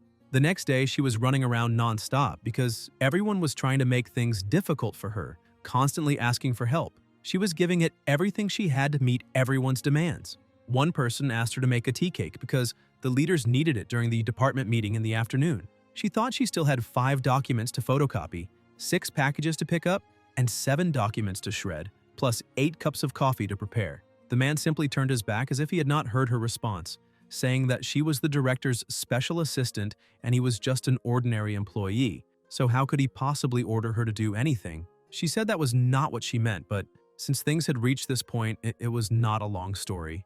The protagonist had told her that all she needed to do now was work tirelessly, and that no matter how much others made things hard for her, she should simply accept it and do it. She needed to make everyone think they had her completely under control so they would lower their guard and then she could act. Yuxin agreed and said she would do everything she could to endure. Yuanyi showed the authorization code for workplace newcomers, and because of that, he understood that new recruits in human society would certainly face hardships when starting a new job, so they were cheering her on in spirit. Back in the present, she thought that her 2 senior brothers had been working hard to help her these past 2 weeks. For her convenience, they even rented an apartment in the neighborhood across from the company, and the landlady was so charmed by Yuanyi that she did not even want to charge rent. Besides, every day they helped her observe her sister's movements. Yuanyi said that the neighborhood across from the company was an excellent observation point and that absolutely no movement of her sisters would escape their control. She thought it was not just workplace bullying and not just being tangled up in trivial matters because every day she had to manage all of it since she could not disappoint them. At that moment, the system appeared for the protagonist again, saying he had gained another 0.1 point of favorability with Yuxin. Meanwhile, Yuanyi had been watching closely and said that Yuqian was alone again, and that this was a perfect opportunity for them to follow her and see where she was going. The protagonist agreed, and sometime later they arrived at a mansion. Yuanyi sensed that there was a barrier around the house, so it must be an area designated by the Immortal Cultivators Association. A few minutes later, Yuqian pulled up in front and got out of the car. Yuanyi analyzes the situation, saying that woman is the president of a major corporation and is usually unshakable. Yet every 3 days she drives alone to a country house on the outskirts of the city, so who would believe that nothing suspicious is happening there? The protagonist looks at the guards and says that since this is an area designated by the Immortal Cultivators Association, the security inside and outside the gates cannot be made up of ordinary people. The two of them sit down and Yuanyi says that if he has permission, since this is a designated area, he can simply split everything open with his sword. Wenhan gives permission, telling him he can use his strength freely. Yuanyi becomes excited and asks him only to watch. However, the protagonist questions what would happen if, with such a devastating attack, he accidentally injured Yuxin's mother. Therefore, he asks Yuanyi to wait a bit, saying that when it is time to destroy everything, he will give the signal. Yuqian drives away, and the protagonist checks his phone, seeing that this time it is only 3 o'clock. Yuanyi remarks that this place must certainly be an important clue. Wenhan says they will come back to explore more carefully when Yuxin has a weekend off. Yuanyi gives thanks that Yuxin's family does not run Pinduoduo, otherwise she would not have weekends. Suddenly, the protagonist senses something, and Yuanyi feels it too, telling him to wait because there is a third aura. He concentrates and scans the entire area, and Wenhan asks whether someone managed to follow them there. Yuanyi begins to draw his sword, and the person who had been observing realizes this. Yuanyi notes that this place is close to a special zone, so there is no problem using abilities, and he could easily eliminate that person. However, that aura abruptly disappears, and Yuanyi realizes the person has fled. The protagonist says that based on this, there are 2 possibilities. Either they really were followed, or that person was also there following the president. Yuanyi says this place is truly extraordinary. Sometime later, security remains impeccable with guards everywhere, while the three of them continue observing from afar. Yuxin is surprised, as she did not know her family had a designated area on the outskirts of the city. The protagonist explains that he has already identified the surroundings and that there is a secret passage to sneak into the courtyard, so they need to prepare to act. They run behind the trees and jump the wall while the guard is distracted. Inside the house, they begin searching the entire place, carefully avoiding the guards. Yuanyi says they have checked almost all 4 zones of the house and found nothing abnormal. Yuxin asks whether it is possible that her sister comes here purely for work and whether they are overthinking it. The protagonist says it makes no sense, but suddenly guards appear shouting, asking who they are. Yuanyi smiles and says they could not find the bathroom. Yuxin uses her ability to charm the guards, and they instantly fall for her. She smiles, thinking everything is resolved. 2 more guards appear, shouting that someone is there, but in the blink of an eye, Yuanyi charges forward so fast that pressure erupts around him, knocking the 2 out with ease. Wenhan wonders what he is even doing there, since the 2 of them can handle everything. Yuxin says they need to move those people somewhere and asks where they can hide them. The protagonist suggests hiding them in the tree. After tossing all the bodies up there, he comes back. Yuanyi asks his senior brother why Wenhan is bothering with such a small task, suggesting that he and Yuxin can handle it. The protagonist simply says he wants to feel like he is participating too. He gains more points with both of them and realizes it is becoming easier and easier to earn favorability. They continue searching the place and realize it does not seem ordinary at all and that there may be secret passages or hidden rooms, so they need to touch every wall and vase. The protagonist says his intuition is telling him there is definitely something suspicious there. Outside, a car approaches, and Yuanyi says it is Yu Qian, recognizing the sound of her car from afar. As soon as she arrives, she surveys the surroundings and shouts at 2 guards, asking whether they truly failed to notice that a dozen guards had been neutralized. The 2 are shocked and say there was no unusual movement in the house. She orders all guards to activate maximum alert and thoroughly search the entire mansion, as she wants the intruders immediately. The guards begin sweeping the area and the 3 of them hide on the upper level of the house. Yuanyi, eager to use his ability at least once, asks whether it is finally time for him to split the place in 2. Wenhan tells him not to rush, saying the moment to confront them directly has not arrived yet, but Yuanyi says he can already hear footsteps approaching. Yuxin sighs, wondering what they should do. The protagonist tells everyone to stay close to him because if a cold approach does not work, it will not be too late to use force. The guards finally reach the room and fling the door open, but when they look inside, they see only 3 statues. They are confused, wondering whether there were really plaster statues in that room, and noting they look a bit strange. The 3 of them remain completely motionless. Wenhan is using 20% of the protagonist's aura and 10% of charm, allowing him to maintain that illusion. A few seconds later, the guards begin to leave, saying the room has been checked and confirmed safe, and that it seems the intruders fled through the south wall. Once they leave, Wenhan exhales in relief, asking whether this counts as acquiring a new ability on his own. Yuanyi is impressed, saying the senior brother is truly the best in the entire valley, a professional at deceiving people. Yuxin also celebrates, happy that they finally have a senior brother. All the guards regroup with Yu Qian, reporting that zones 1, 2, 3, and 4 of the house are clear. She cannot believe it and decides to check personally. She goes to the room and asks whether it has already been inspected, since they came out in less than 2 seconds and must be slacking off. One guard panics and says that is not the case. The 3 of them can feel her presence on the other side of the door. Yuxin is terrified, thinking that this time it may be unavoidable. The protagonist thinks that woman's intuition is extremely sharp. She's not an ordinary guard, so perhaps his current illusion abilities cannot deceive her. On the other hand, Yuanyi is thrilled, thinking that even if his senior brother tried to stop him, he would split the place in 2. Yu Qian slowly opens the door. Before she finishes opening it, the phone rings, and when she answers, she sees it is Wenning and wonders why she would call at such an hour. Yu Qian closes the door and the 3 of them breathe a sigh of relief. As soon as she answers, she asks Aunt Wenning why she suddenly has time to call. The master says she saw the news and points out that Yuxin is a member of Wujian Valley. So when did Yu Qian allow her to join the company? Yu Qian is startled, unsure how to respond, and tries to deflect with her father's situation, saying he is gravely injured, but Wenning interrupts, asking whether Yu Tiangang is gravely injured and whether that is why Yu Qian assigned her disciple to do odd jobs for others in the company. Yu Qian begins to wonder whether that girl told her master everything that happened. Wenning asks what Yuxin means to her. Yu Qian replies that Yuxin is Wenning's direct disciple. The master asks what status her direct disciple holds. Yuqian starts to stammer, but Wenning presses on, asking what Yuxin is. Yuqian answers that her younger sister has a status second only to one person and above everyone else. Wenning begins to smile and says she is in the city and wants to see her little disciple immediately, then hangs up. Yuqian, still shaken, wonders whether that woman truly came from so far away just because of Yuxin, and it seems the boss's daughter really is very lucky. Meanwhile, Wenning thinks that the protagonist truly is a competent babysitter. He had warned in advance that he had a bad feeling Yuqian might mess things up, so he arranged beforehand that a blank message would be sent at the right moment, allowing his master to call and disperse the suspicion. Having fulfilled her role, Wenning looks out over the city, wondering what kind of fun she should find first. Yuqian begins to leave the mansion, telling all the guards to remain there and continue searching. Yuenyi says Yuqian has returned to the office, but he does not know what she plans to do.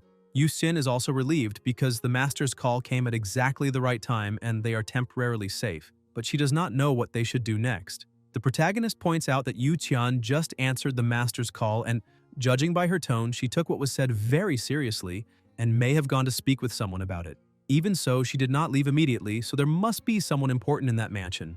Yuenyi says that Wenhan already knew the master would call. The protagonist explains that Yuxin's refusal to answer her sister's call would definitely make her suspicious, and on top of that, they caused quite a commotion in that mansion. Moreover, as a member of the Spirit Cat clan, her perception is sharper than that of other clan members, so it would have been impossible for her not to take action. That is why he asked the master to call at the appropriate moment to disperse the suspicion. Once again, the two of them are full of admiration, because he can even predict future moves, and once again he gains more points with both of them, since in their eyes the senior brother is intelligent and brave. Wenhan thinks that the master must have lied to them and probably said something else. Yuqian is the current CEO of the company and also the princess of the Spirit Cat clan, so why did she seem so panicked when she received the call? Yuenyi explains that he has only recently started working, so he still does not know how powerful the master truly is. The protagonist grows curious and says that he would love to know a bit more about that, but Yuxin starts laughing, saying that he must surely have heard the legend about her. Yet the protagonist remains confused. Yuenyi interrupts them both, asking what they should do now since they cannot just wait for her to leave. Wenhan explains that they will have to wait because every time Yuqian enters her office, she stays there for at least 2 hours. Suddenly, they sense someone's presence. Yuenyi feels uneasy because he did not notice that a fourth person had sneaked in. Yet the aura he is sensing feels somewhat familiar. Wei begins to appear, removing something from his body. Yuenyi exhales in relief when he sees that he used a magical artifact, which is good because it means he did not weaken. Yuxin is happy to see Uncle Wei, and the protagonist asks whether they know each other. Yuxin explains that this man is Yuqian's secretary, but he has always taken care of her, so he will most likely not reveal what he is seeing here. The protagonist realizes that he is the same person who had been following them the other day, and moreover, his movements are a bit strange, so it is unlikely that he will report the three of them. Wei says that this is simply too blatant, warning that it is not too late for them to leave because if Yuqian finds out, the consequences will be unimaginable. Yuxin notices that the office area seems quiet, and with that, she feels her sister's aura disappear.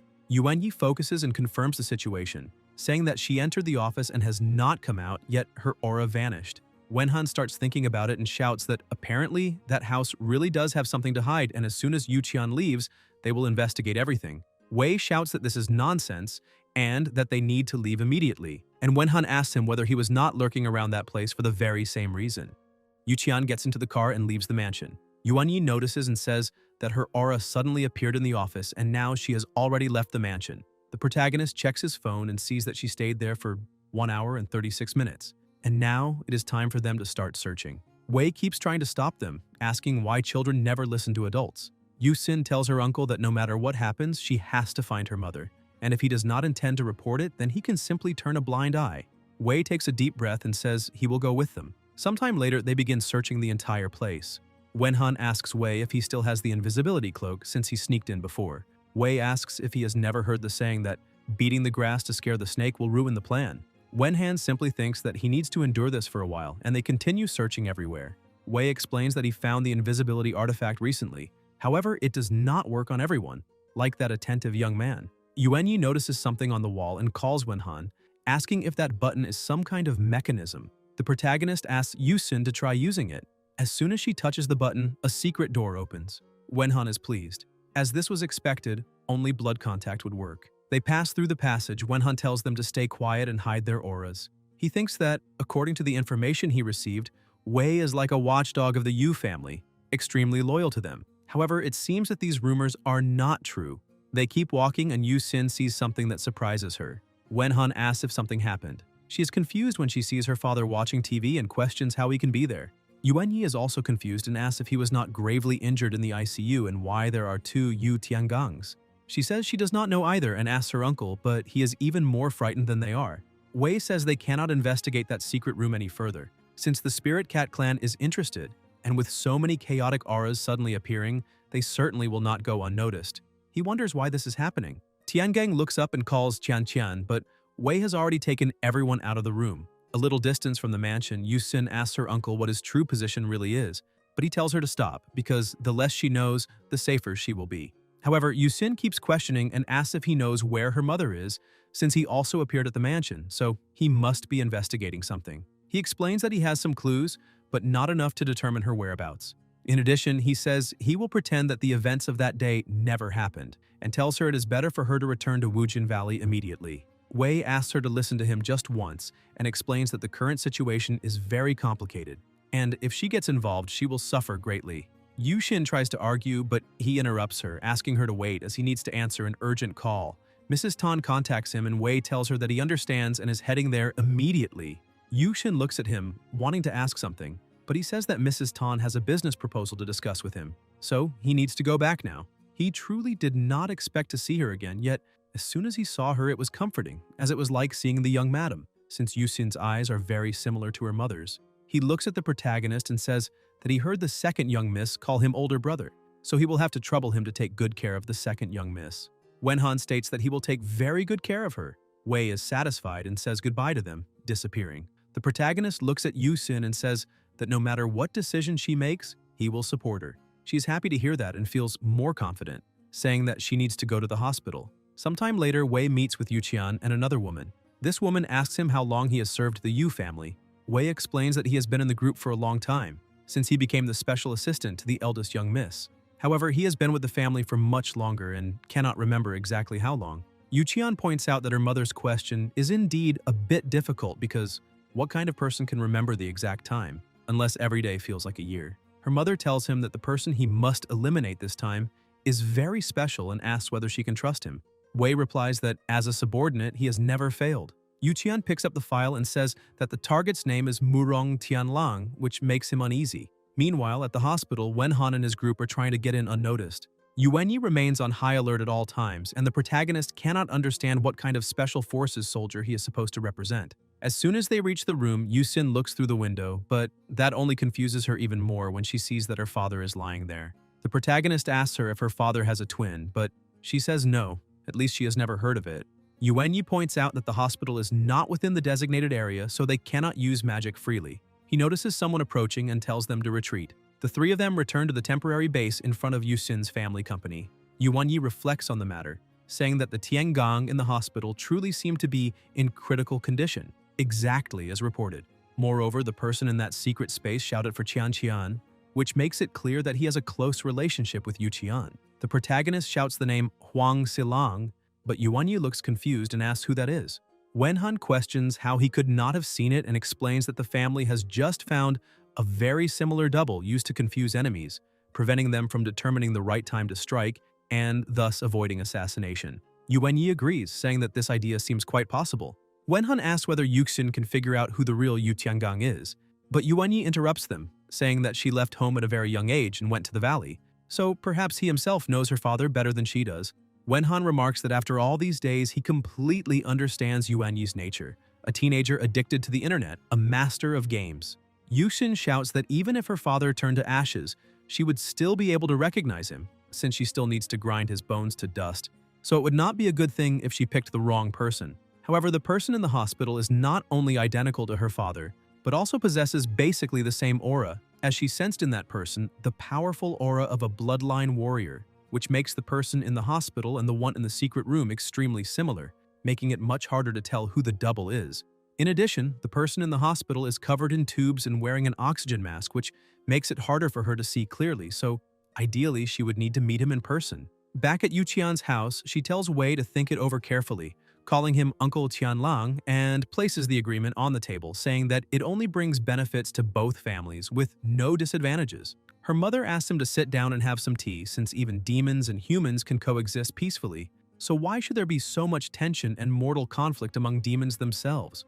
Wei, uneasy, thinks that they clearly could have acted first to gain the upper hand, yet they chose peace instead. So what can he do to turn the situation around? The mother emphasizes that he has been part of their family for more than 20 years, and in her eyes, he does not belong to the Tianlang clan, nor does she belong to the Spirit Cat clan. All of them are part of the Sky Cat group, and although she does not know his true intentions, he has made great contributions to Sky Cat technology and has never harmed the Sky Cat group. Wei holds the teacup and says he hopes she will forgive him, since this cooperation still needs time. A strong alliance is always something positive. The mother interrupts him, asking him to drink the tea as she is interested in hearing his opinions. Wei takes a sip and explains that Wolfpack technology has undergone restructuring and now has its own logistics network. In addition to ensuring on-time deliveries to companies, it also receives much praise for the quality of its services. Considering that SkyCat technology currently relies exclusively on third-party logistics companies and cannot effectively control the logistics process, building its own logistics system would also require manpower, material resources, and time, which is precisely what they lack the most. If they can cooperate with Wolfpack technology to establish a stable, long-term logistics partnership, they will be able to make up for this weakness in a short period of time. Although there would be some profit sharing, it could enhance the reputation of SkyCat Technology's services. The cake is big, so investing in it is a good move. The mother agrees with him and asks him to proceed with the matter. Yu Qian takes the opportunity to ask him to find more people to strengthen the mansion's defenses, since someone broke in and the intruder was not caught, which always leaves her uneasy. Wei asks which house she is talking about. Yu Qian takes out her phone and sends him the address.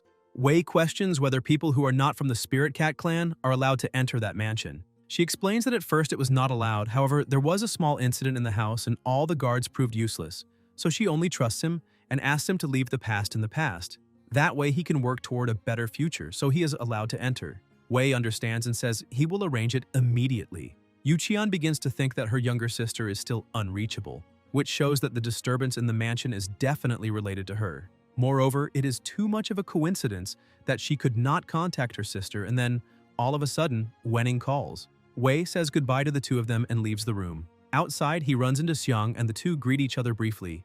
Wei uses a skill and a white figure appears on Xiang's back. From inside the car outside, he listens to their conversation through the mark. They are saying that Wei already knows his identity has been exposed. However, they wanted to wait and see, since he has been in SkyCat for so many years, so perhaps he has already done his utmost. In addition, they mentioned to the young miss that they heard the Sirius clan fragment was also lost.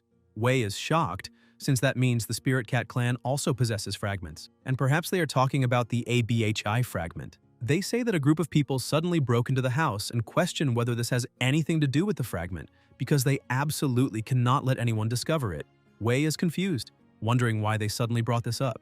People begin complaining that he is standing in the middle of the road while his thoughts are far away. He imagines that Yu Qian suddenly remembered her sister and then immediately found an excuse to keep her at the company, so perhaps this is related to the ABHI fragment, since Yu Xin is one of the rare descendants of the Spirit Cat bloodline and the real Tian Gang was not injured, so there must be some kind of conspiracy. The people behind him shout, asking why he still has not left. He realizes he has been stopped in the middle of the street and steps on the gas, hoping that none of this is what he fears. At the hotel, inside the presidential suite, Wenning appears and surprises them. The protagonist remarks that he thought it was just a trick, but it seems she came in person. Wenning raises her hand and Yuanyi and Yuxin rush to hand her a cigarette. Wenhan is surprised to see how the two are acting. Wenning explains that Hermes' new products for the year have been released, and they invited her to the selection event, and considering that the company's office furniture and materials are a bit old, it is time to buy some new ones. The protagonist asks why they invited Master personally, suggesting that next time they can just send the new products directly. While giving her a massage, he thinks that the secret to flattering someone in the workplace is to remember that the boss is always on a higher hierarchical level, and the second secret to flattering the boss is to massage their shoulders to give the impression that they are busy with countless daily tasks. Wenning begins to relax under the massage and says that their designs are becoming more and more absurd, so she needs to carefully select anything that will enter her company. In addition, she tells Wenhan that his shoulder massage is a bit too stiff, so he needs to take some time to learn from Yuxin. Suddenly, he realizes she is saying she will buy office furniture and materials from Hermes and thinks that is nonsense, which confuses him since their materials are very good. Master asks Yuxin to sit beside her so they can talk for 5 minutes. The protagonist keeps thinking that apparently his master is very rich, so his salary probably will not be delayed. However, the system once said Yuan Yi was naive and lacked common sense, but then crossed out that information, so perhaps Master's evaluation is also only temporary. And payday is approaching, so maybe the boss will notice how hardworking he is and how much he cares about his younger companions, and give him an even bigger bonus. Wenning explains that she saw some news but wants Yuxin to recount everything in detail without leaving out any part. Yuxin begins telling the whole story, but Wenhan notices that Yuan Yi is acting a little strange since he's unusually quiet, not to mention that his body is still very stiff. Yuan Yi calls out to his master, and the protagonist is startled to see that his voice is so low it is almost inaudible.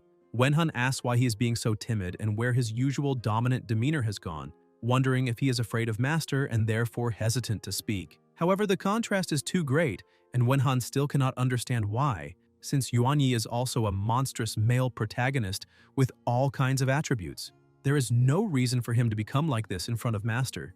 Wenhan figures it cannot be about power, so the only thing left is fear of speaking too loudly and getting his salary cut. Yuxin says that in the company, besides serving tea and water, she printed documents and received some packages, but did not do anything substantial. Master explains that this kind of bullying is normal in the workplace. However, she can learn a lot from the protagonist about this, since he has great experience as a tireless worker. Hearing the conversation, Wenhan thinks she had better pay him according to the work he has done. Wenning holds her disciple's hand, saying that she has lost a lot of weight and that the skin on her hands seems thinner. However, now that she is here, Yuxin no longer needs to go to that idiotic job. Yuxin is happy, saying that Master is always the best person to her. Taking advantage of holding Yuxin's hand, Wenning secretly casts a spell without her noticing. Yuxin continues speaking and says that her father was not injured at all. Wenning is surprised by this new information and asks her to explain more about it. Wenhan realizes that Master is secretly casting a spell on Yuxin. The system suddenly appears, showing Master's stats, but a new sentence has been added saying, "She knows everything." Wenhan wonders what she knows. Moreover, he notices that there are 3 question marks in all her attributes and skills. He remembers that Yuan Yi only has 1 question mark, and now it makes sense that he does not even dare to breathe deeply near her. Yuxin states that the person in the hospital is the double and that her real father is hiding in a secret room inside the mansion. Wenhan is shocked to see that his younger sister has no idea what is really going on, which makes him wonder what Master is actually doing. Wenning stares at the protagonist and simply gestures for him to stay quiet. Wenhan is frightened by this level of perception and turns away trembling, since Master knew from the beginning that he was observing everything, and the phrase "she knows everything" probably means that she knows he saw her casting the spell. Worried, he begins to question whether this is something unspeakable, since he noticed it by accident. He starts analyzing the system and thinks that the content that appeared is very bad. After more than a month in the company, his familiarity with Master has increased by only 0.1, and he does not even know how he managed to get that 0.1. And it seems that Master truly is unfathomable, and if he can accumulate enough familiarity with her and unlock the favorability value, he cannot even imagine how powerful he would become, perhaps able to destroy heaven and earth. Wenning points out that Yuxin does not need to beat around the bush to say who her real father is, since she does not like confusion and prefers to get straight to the point and ask directly. Yuxin thanks Master and asks about her mother. Master begins to explain that knowing Yuxin's father very well, he will probably be a difficult person to deal with, so she will first listen to what he has to say, and if the answer is too absurd, then a beating should suffice. Yuxin agrees and says she will leave everything in Master's hands. Yuan Yi walks over to them and calls out to Wenning, his body trembling as he says he can no longer hold it in. He shouts that there is something he has been thinking about all day and needs to say, otherwise he will regret it for the rest of his life. She tells him to say what he is thinking. Like a true swordsman, Yuan Yi shouts that his hand is itching, and he is starting to feel withdrawal from not practicing with his sword. The protagonist is surprised to see that he kept this to himself just to torture himself internally. Wenning tells him to sit down and says he has already finished today's training, but Yuan Yi makes the face of an abandoned puppy and asks who will be responsible if he regresses.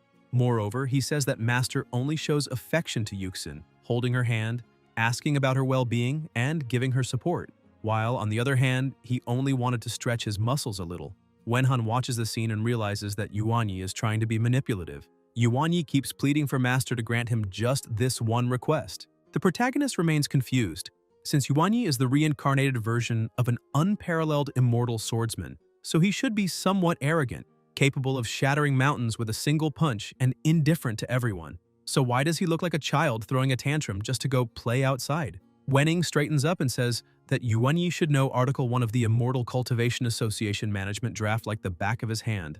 Magic is forbidden in mortal realms, and she asks whether they still respect the law. He tries to say something, but she interrupts him, explaining that if her predictions are correct, he will soon have a chance to demonstrate his skills, and then he can enjoy himself. Yuanyi becomes excited and asks when and where it will happen. Master asks why he is in such a hurry, saying she is only a seer, not someone who decides when fate unfolds. Moreover, she asks whether he truly wants her to shorten her own lifespan to reveal heavenly secrets.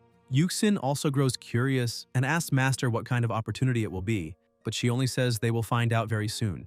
Wenning stands up, tells Wenhan to take care of the two of them at the hotel, and disappears using magic. The protagonist is confused, thinking that she just lectured them about laws and the prohibition of using magic, yet she used it herself. At the Yu family mansion, the guards are on alert. Suddenly, they begin to feel an overwhelming presence. With each step Wenning takes toward the mansion, the pressure grows heavier, causing all the guards to faint simply from her presence. Impatient, she raises a finger and fires at the mansion, triggering an explosion. Inside the secret room, Tiangong feels everything begin to shake and wonders what is happening outside and why the space is collapsing. He teleports out to see what happened and realizes the house has been completely destroyed by a single attack. Wenning walks toward him and calls him by name. When Tiangong hears her voice, every hair on his body stands on end. Slowly, he turns around to confirm that it is truly her. Wenning asks whether he has been enjoying himself hiding like a marmot.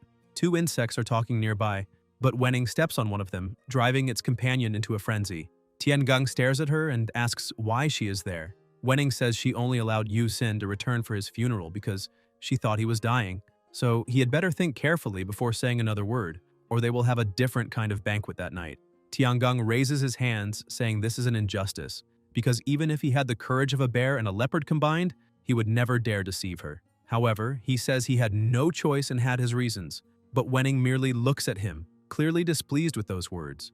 Even more frightened, Tiangong says he will tell everything without hiding anything at all. As Tamal has grown over the years, many people are no longer content with simply eating eggs. They want to be the ones distributing the cake, and if he had not prepared a substitute in advance, he would truly be in the ICU. And if she had gone online and searched a little, she would probably have seen news about the multiple assassination attempts he suffered. Because of this, he chose to operate in the shadows to find out exactly who is plotting against him and which of his subordinates harbor ambitions. Moreover, he truly wanted to see Yuxin again, since she is his biological daughter. He explains that the two have not seen each other in more than a decade, so he misses his daughter deeply. Timal has grown tremendously, so he would like to take this opportunity to share some of the Tan family's shares with the mother and daughter. Wenning asks whether that makes him a loving father. He denies it, saying he would never dare claim to be loving, since he feels guilty and his heart is restless. He failed to fulfill his responsibilities as a father. Wenning thinks he is about to start the usual drama of someone cornered. Tiangong continues explaining and takes full responsibility for not informing them in advance, but he chose not to, because he was afraid Master would not allow his daughter to come see him if she knew the truth. And the bond between father and daughter is an unbreakable longing. Wenning recreates a sofa and sits down, looking at him. Tiangong thinks that Wenning knew exactly where he was, and this must also be related to the anomaly that happened earlier, so someone must have leaked his location. Wenning asks where Lu Yu is. He is startled by the question, and asks why everyone assumes he knows where that woman is. Yu Xin has always believed that the Yu family kept her mother under house arrest.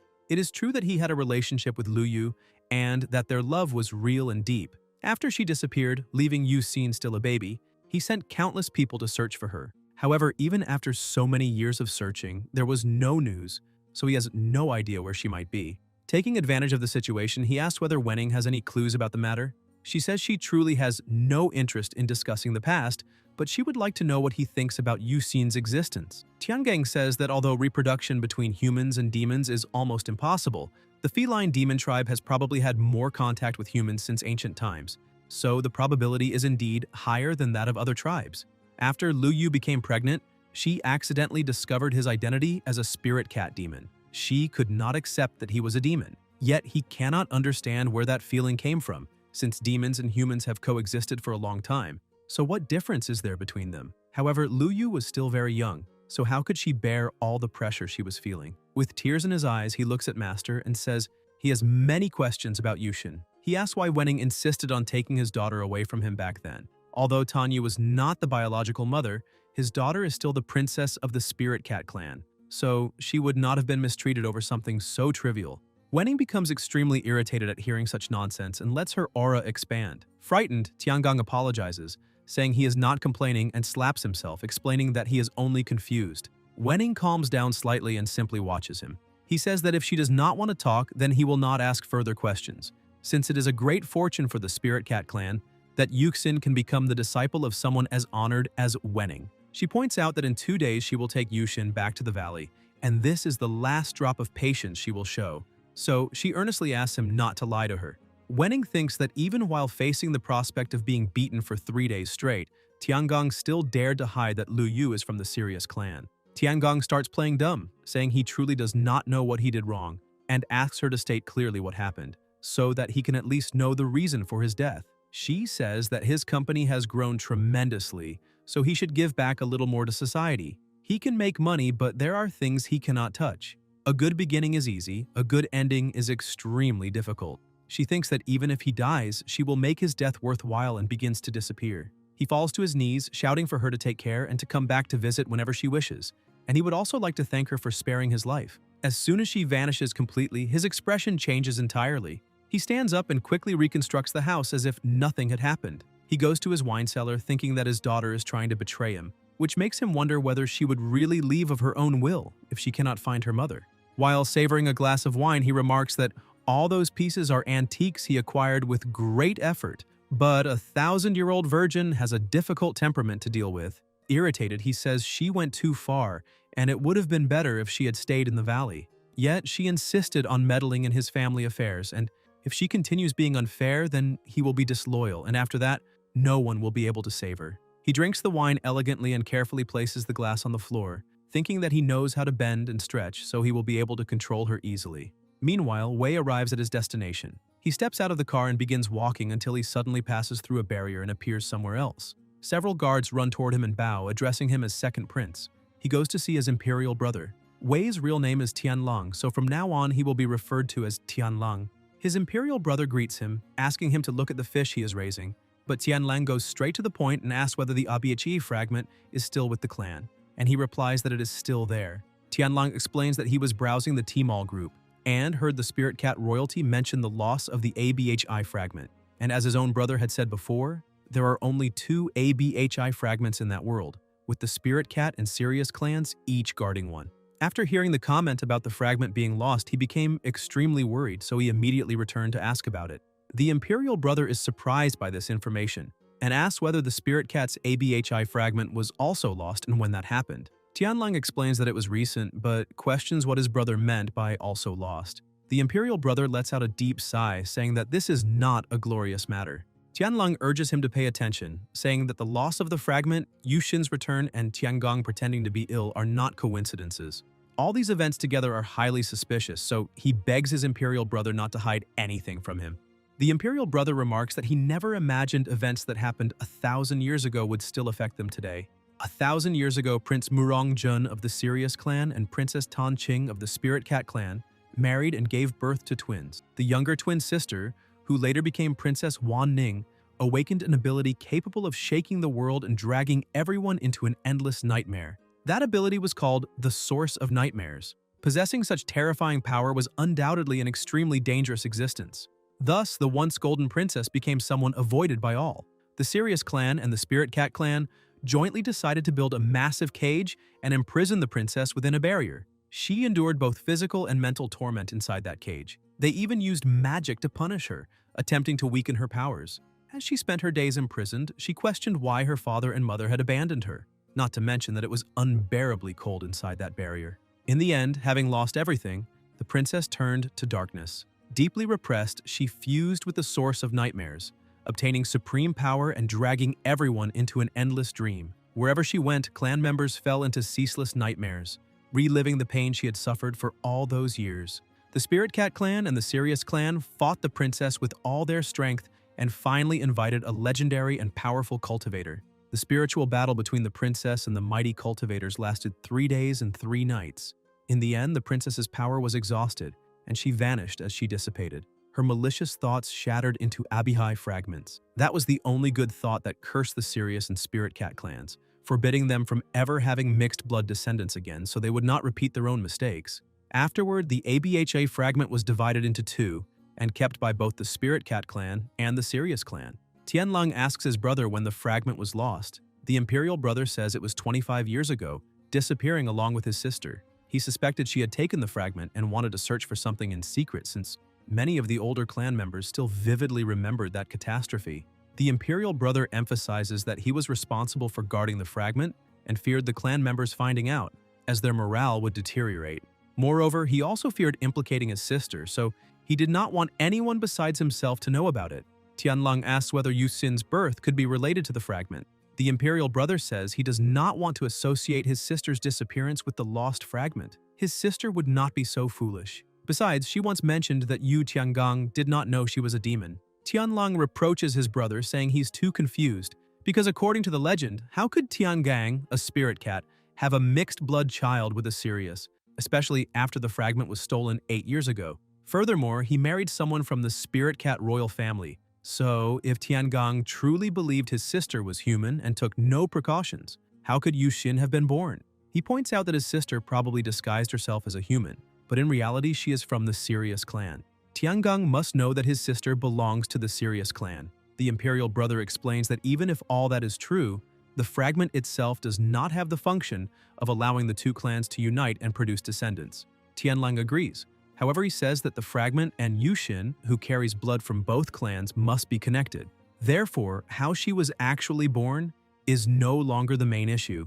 The Imperial brother begins reflecting on everything that has been said, and the 2 arrive at the same conclusion. If this is truly the case, then Yu Xin's situation is extremely dangerous. Meanwhile, at the fortress, Yu Xin feels somewhat uneasy, wishing she knew how her master confirmed everything. Suddenly, Wenning appears and Yu Xin runs to her, asking how things went and whether she made any progress. Master explains that her father is full of lies, so there is no point mentioning it, and dealing with him was rather irritating. However, that man's performance was exaggerated. The more humble and innocent he tried to appear, the clearer it became that he knows her mother's whereabouts. Yu Xin is so at a loss that she simply apologizes, but Wenning asks why she is apologizing, since it is her trash father who is the problem. She scolds Yu Xin, saying that as her disciple she must not always keep sorry on her lips, because she should first consider that the fault might lie with the other party. Therefore, she should not try to stage melodramatic scenes about taking a step back and letting the sea part. Yu Xin says she understands and thanks her for the lesson.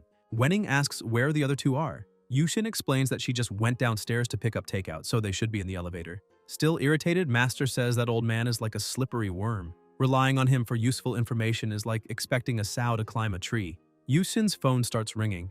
As soon as she checks it, she sees a message from Tianlong saying he has something very important to discuss with her, asking her to go to the Sirius Palace to meet him, and sending the address. Her master says she can go, so she replies that she's on her way. A few minutes later, the protagonist and the sword god enter the apartment, telling Master they brought food. Yuanyi says it is the same as Shax's, but Wenning looks disappointed, since Shax's delicacies do not pair well with alcohol. She tells them to leave the food on the table because they have something to do.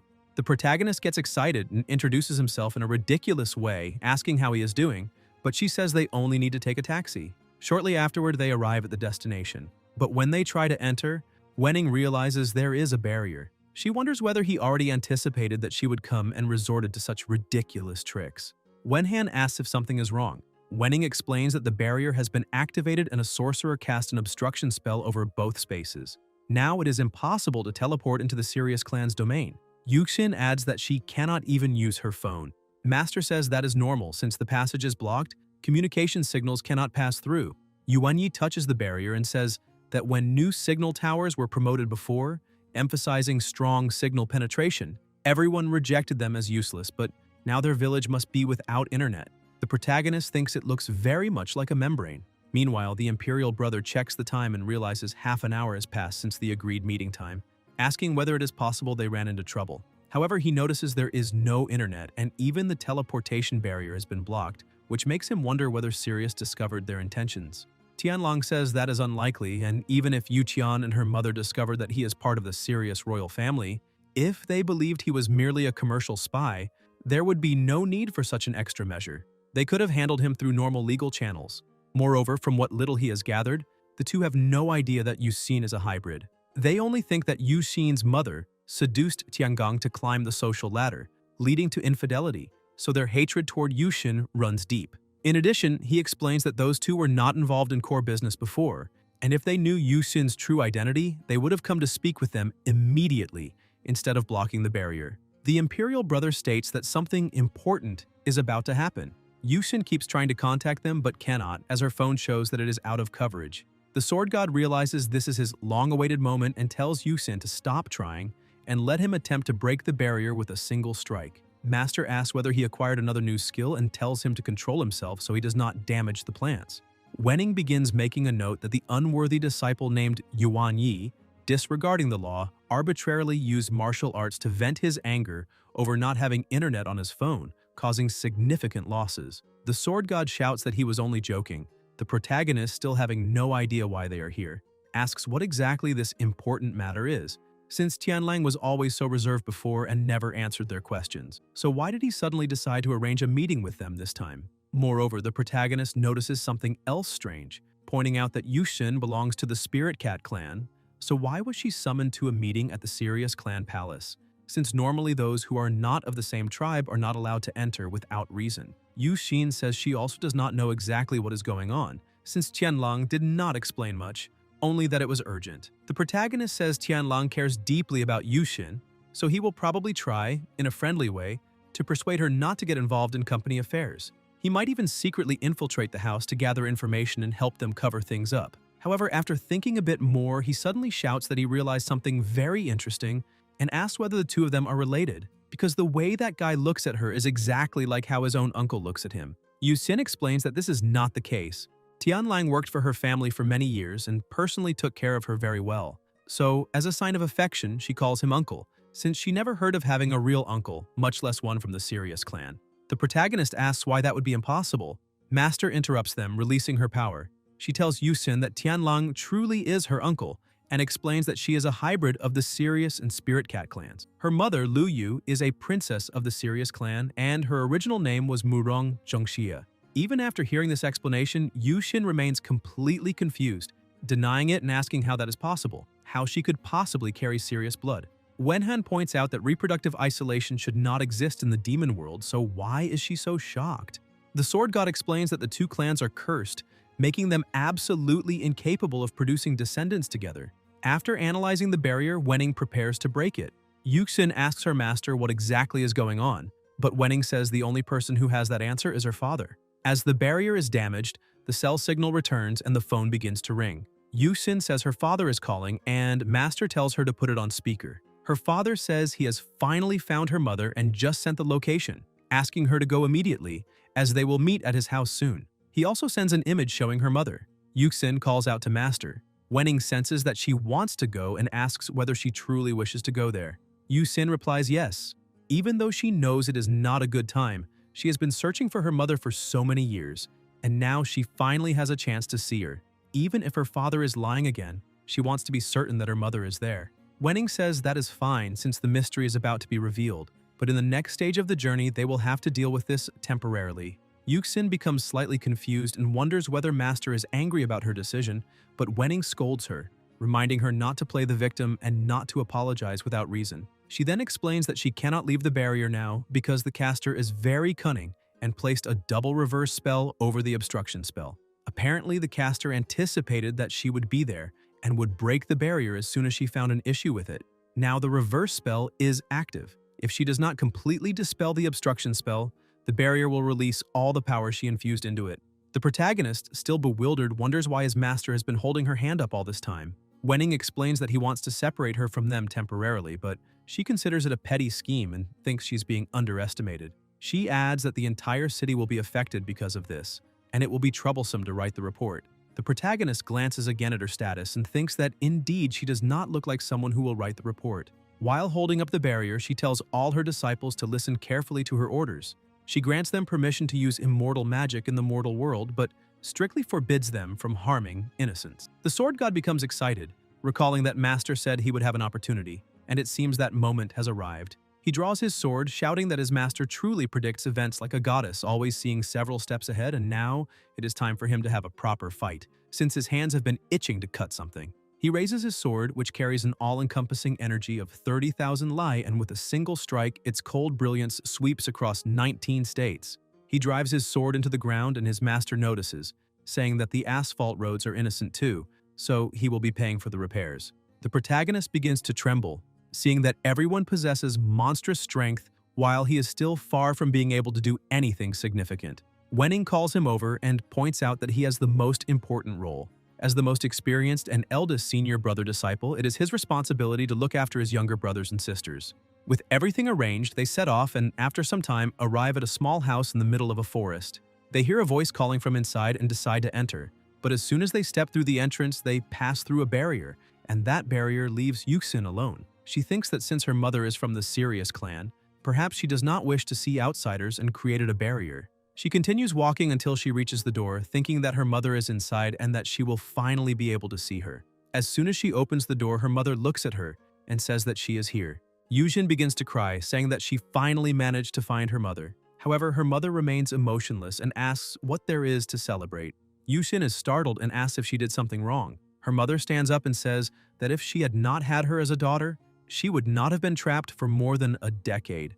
As a princess of the Sirius clan, she should have lived a privileged life. But because of her daughter, an unwanted existence, her destiny was ruined. Her mother grabs her face, saying that the more she looks at her, the more she is reminded of the years of suffering and torment she endured. Leaning closer, she asks whether Yushin can still be so happy after learning all this, and says that she was born wrong. Meanwhile, elsewhere, Yuanyi and Wenhun are peering into a well. The sword god asks the protagonist if he heard something, but suddenly the two begin to sense a strange and terrifying energy. Yuanyi grabs Wenhun, shouting that he is very afraid because there is a female ghost inside. The protagonist cannot believe what he just heard. He thinks that the legendary and unparalleled immortal swordsman, the dragon Ao Tian, who can shatter heaven and earth, is afraid of a ghost. Yuxin recalls her past, thinking that she is an illegitimate child and that her birth was never planned. Since childhood, she was cautious, knowing that her existence would be a burden to her mother. Children born out of wedlock, another woman in those days, those were things to be despised. Her mother always frowned just as she is doing now. Her childhood was filled with endless arguments between her parents because of her. She remembers herself as dark clouds on a rainy day, dull and gray, without a single ray of light breaking through. Yuqian's mother would scold Yushin's mother, calling her a despicable woman who ruined other families and wanted to climb socially at the expense of another household to seize company shares.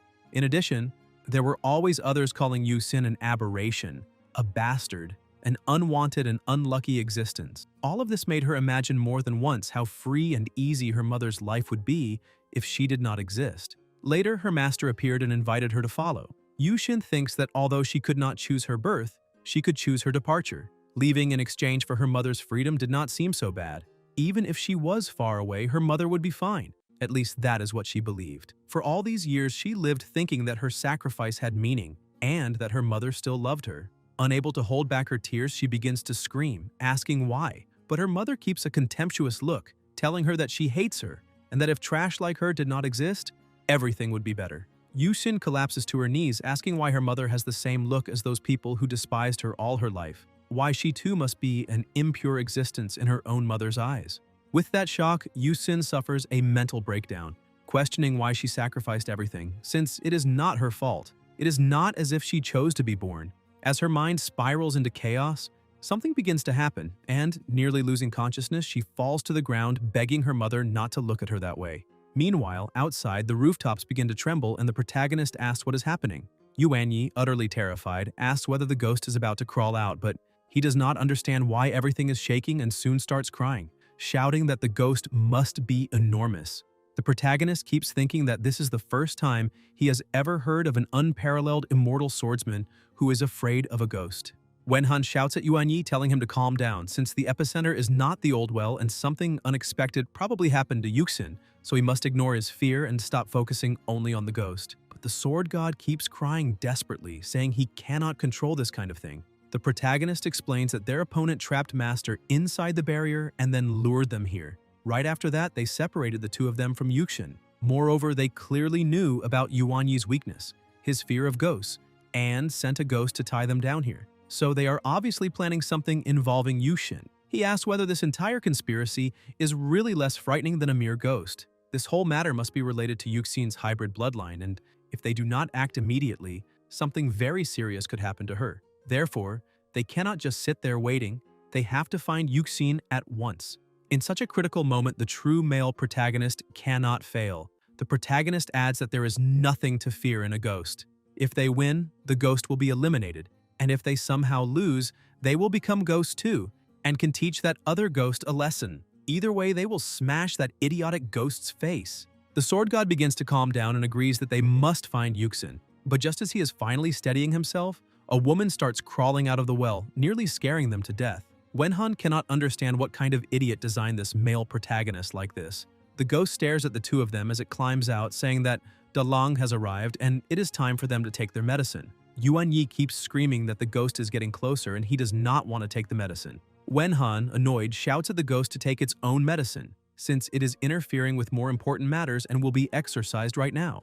The ghost keeps approaching, telling them to take the medicine. Yuan Yi trembles in terror at the way it moves and advances. The protagonist explains that ghosts are all like this, and asks whether he has not gotten used to it yet. He thinks that if the immortal sword god keeps acting like this in critical moments, he will not be reliable. Fortunately, his current strength is not what it used to be, and relying on heaven and earth is not as good as relying on oneself. He activates the system and uses 22% of Yuxin's ability. As soon as he activates it, the ghost begins seeing the image of its second uncle. The protagonist is confused, not understanding what is happening. The ghost moves closer to the supposed uncle, asking why he has trash on his head and saying she will help him. But the uncle scolds her, asking how she dared to give his medicine to others and saying that now she deserves punishment. Yuan Yi becomes even more terrified at the scene. Seeing that using Yuxin's ability did not solve much, the protagonist switches to 30% of the sword god's ability. The ghost leaps forward to attack, but he forms a sword of energy and slashes directly, instantly eliminating it. He says that it is fine now, the ghost has been defeated, and they must figure out how to leave. However, he does not understand why Yuan Yi is still so afraid, since he only used 30% of the true sword god's abilities, and even so, a single strike was enough to destroy that ghost. Even after the ghost is defeated, Yuan Yi says he still cannot move and must be cursed because he is completely terrified, thinking another ghost might jump out at any moment. The protagonist tells him not to say things like that because bad words attract bad things, but it is too late. More ghosts begin crawling out of the well. This time, an extremely large number of ghosts appears before them. Wenhan is stunned, asking what kind of mental pollution this is, and when he looks back, he sees that Yuan Yi is completely unable to fight. Seeing no other choice, he asks the system to use 30% of the sword god protagonist's passive aura ability. The ghosts start moving closer, but instead of attacking directly, they circle around the two of them. Wenhan mutters that this is troublesome, like a sea of ghosts tactic. With so many ghosts surrounding them on all sides, Yuan Yi falls into total despair and is unable to do anything at all. Wenhan realizes that this time they are truly in a difficult situation. Even using 30% of the sword god's abilities, his basic endurance is not enough to handle that many ghosts.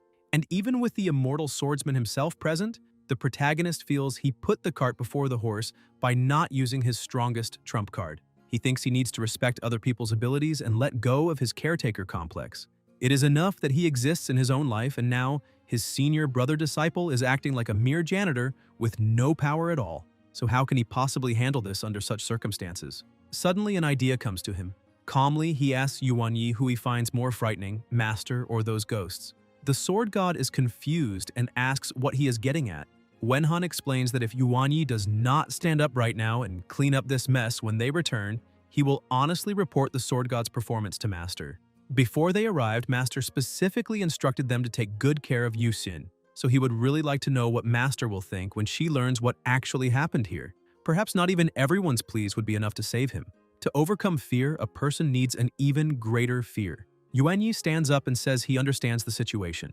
Since failure is no longer an option for him, with a single motion, he completely destroys all the ghosts around him. The protagonist is so impressed that he thinks if he could activate 100% of Yuan Yi's abilities, he would become a demigod, capable of crossing mountains and rivers with a single strike. Yuan Yi takes a deep breath and says the initial battle is over, and the protagonist is astonished. But the sword god has not truly overcome his fear. He He only faced it because he had no choice. With tears in his eyes and his body trembling, he tells the protagonist that ghosts are genuinely terrifying. Even though he fears nothing else in life, he still has an inexplicable fear of ghosts. Yuanyi says he just needs to keep working hard since there are still many ghosts to eliminate. The protagonist adds that Yuanyi must always keep in mind that the only thing he should fear is disappointing master. The sword god agrees and without hesitation charges at the ghosts, wiping out nearly all of them. While he fights, the protagonist merely coordinates the battlefield, warning where and when the ghost will appear or attack. Yuanyi continues slashing with his eyes closed, shouting that ghosts are still frightening. Yet he remembers Master saying that if her prediction is correct, he will soon have the chance to demonstrate his skills. Even though he is terrified, he focuses, thinking that he did not want this opportunity, but he has no choice. Another ghost pokes its head out of the well, asking where all its companions who just went up have gone. But Yuanyi is already losing control. Even with his eyes closed, he senses the ghost's presence and turns toward it. Now the roles are reversed.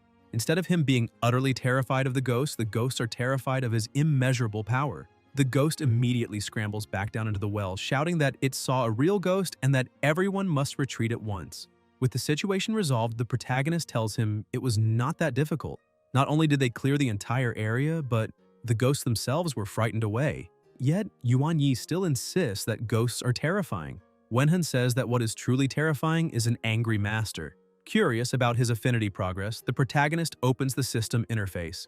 He is surprised to see that even though he acted bravely, reversed the situation, protected the place, and safeguarded his younger brother disciple who was afraid of ghosts, their affinity did not increase at all.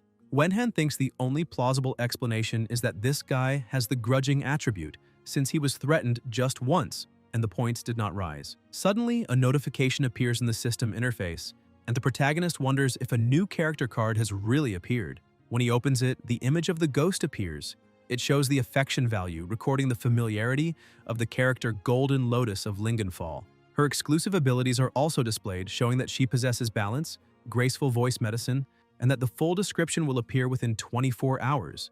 In addition, she can poison an enemy. The character's familiarity guarantee is 100, and the character's affection is also 100. The protagonist is stunned, since he never imagined that kind of thing could also be added to the character illustration book. Moreover, that set of abilities is truly extraordinary. Yet he is still a bit confused, wondering where that unconditional affection came from, and asks the system to explain more clearly what all of this means.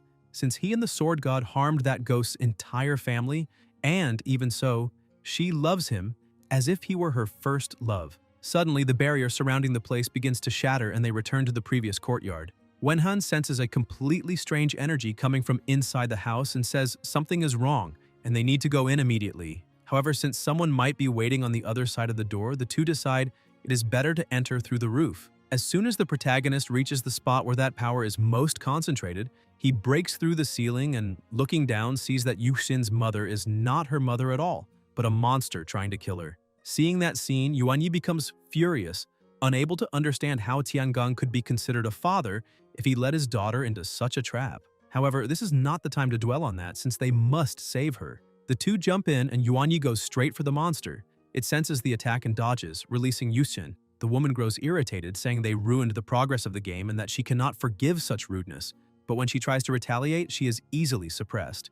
While lying on the ground attempting to regenerate her body, Yuanyi tells Wenhan to take Yuxin out of the house because he will stay and teach that piece of trash who pretended to be his younger sister's mother a lesson. The sword god declares that the woman is despicable since she exploited a girl's longing for her mother to deceive and harm her. And if anyone dares to disrespect the valley, then they must bear the responsibility of being re-educated and learn what the word fear truly means. The woman only laughs, saying they will not be able to save her, and transforms into her true monstrous form to attack. But the sword god proves why he holds that title. With astonishing speed, he slices her apart again, sending her straight to hell, yet the remaining fragments of her body attempt to regenerate.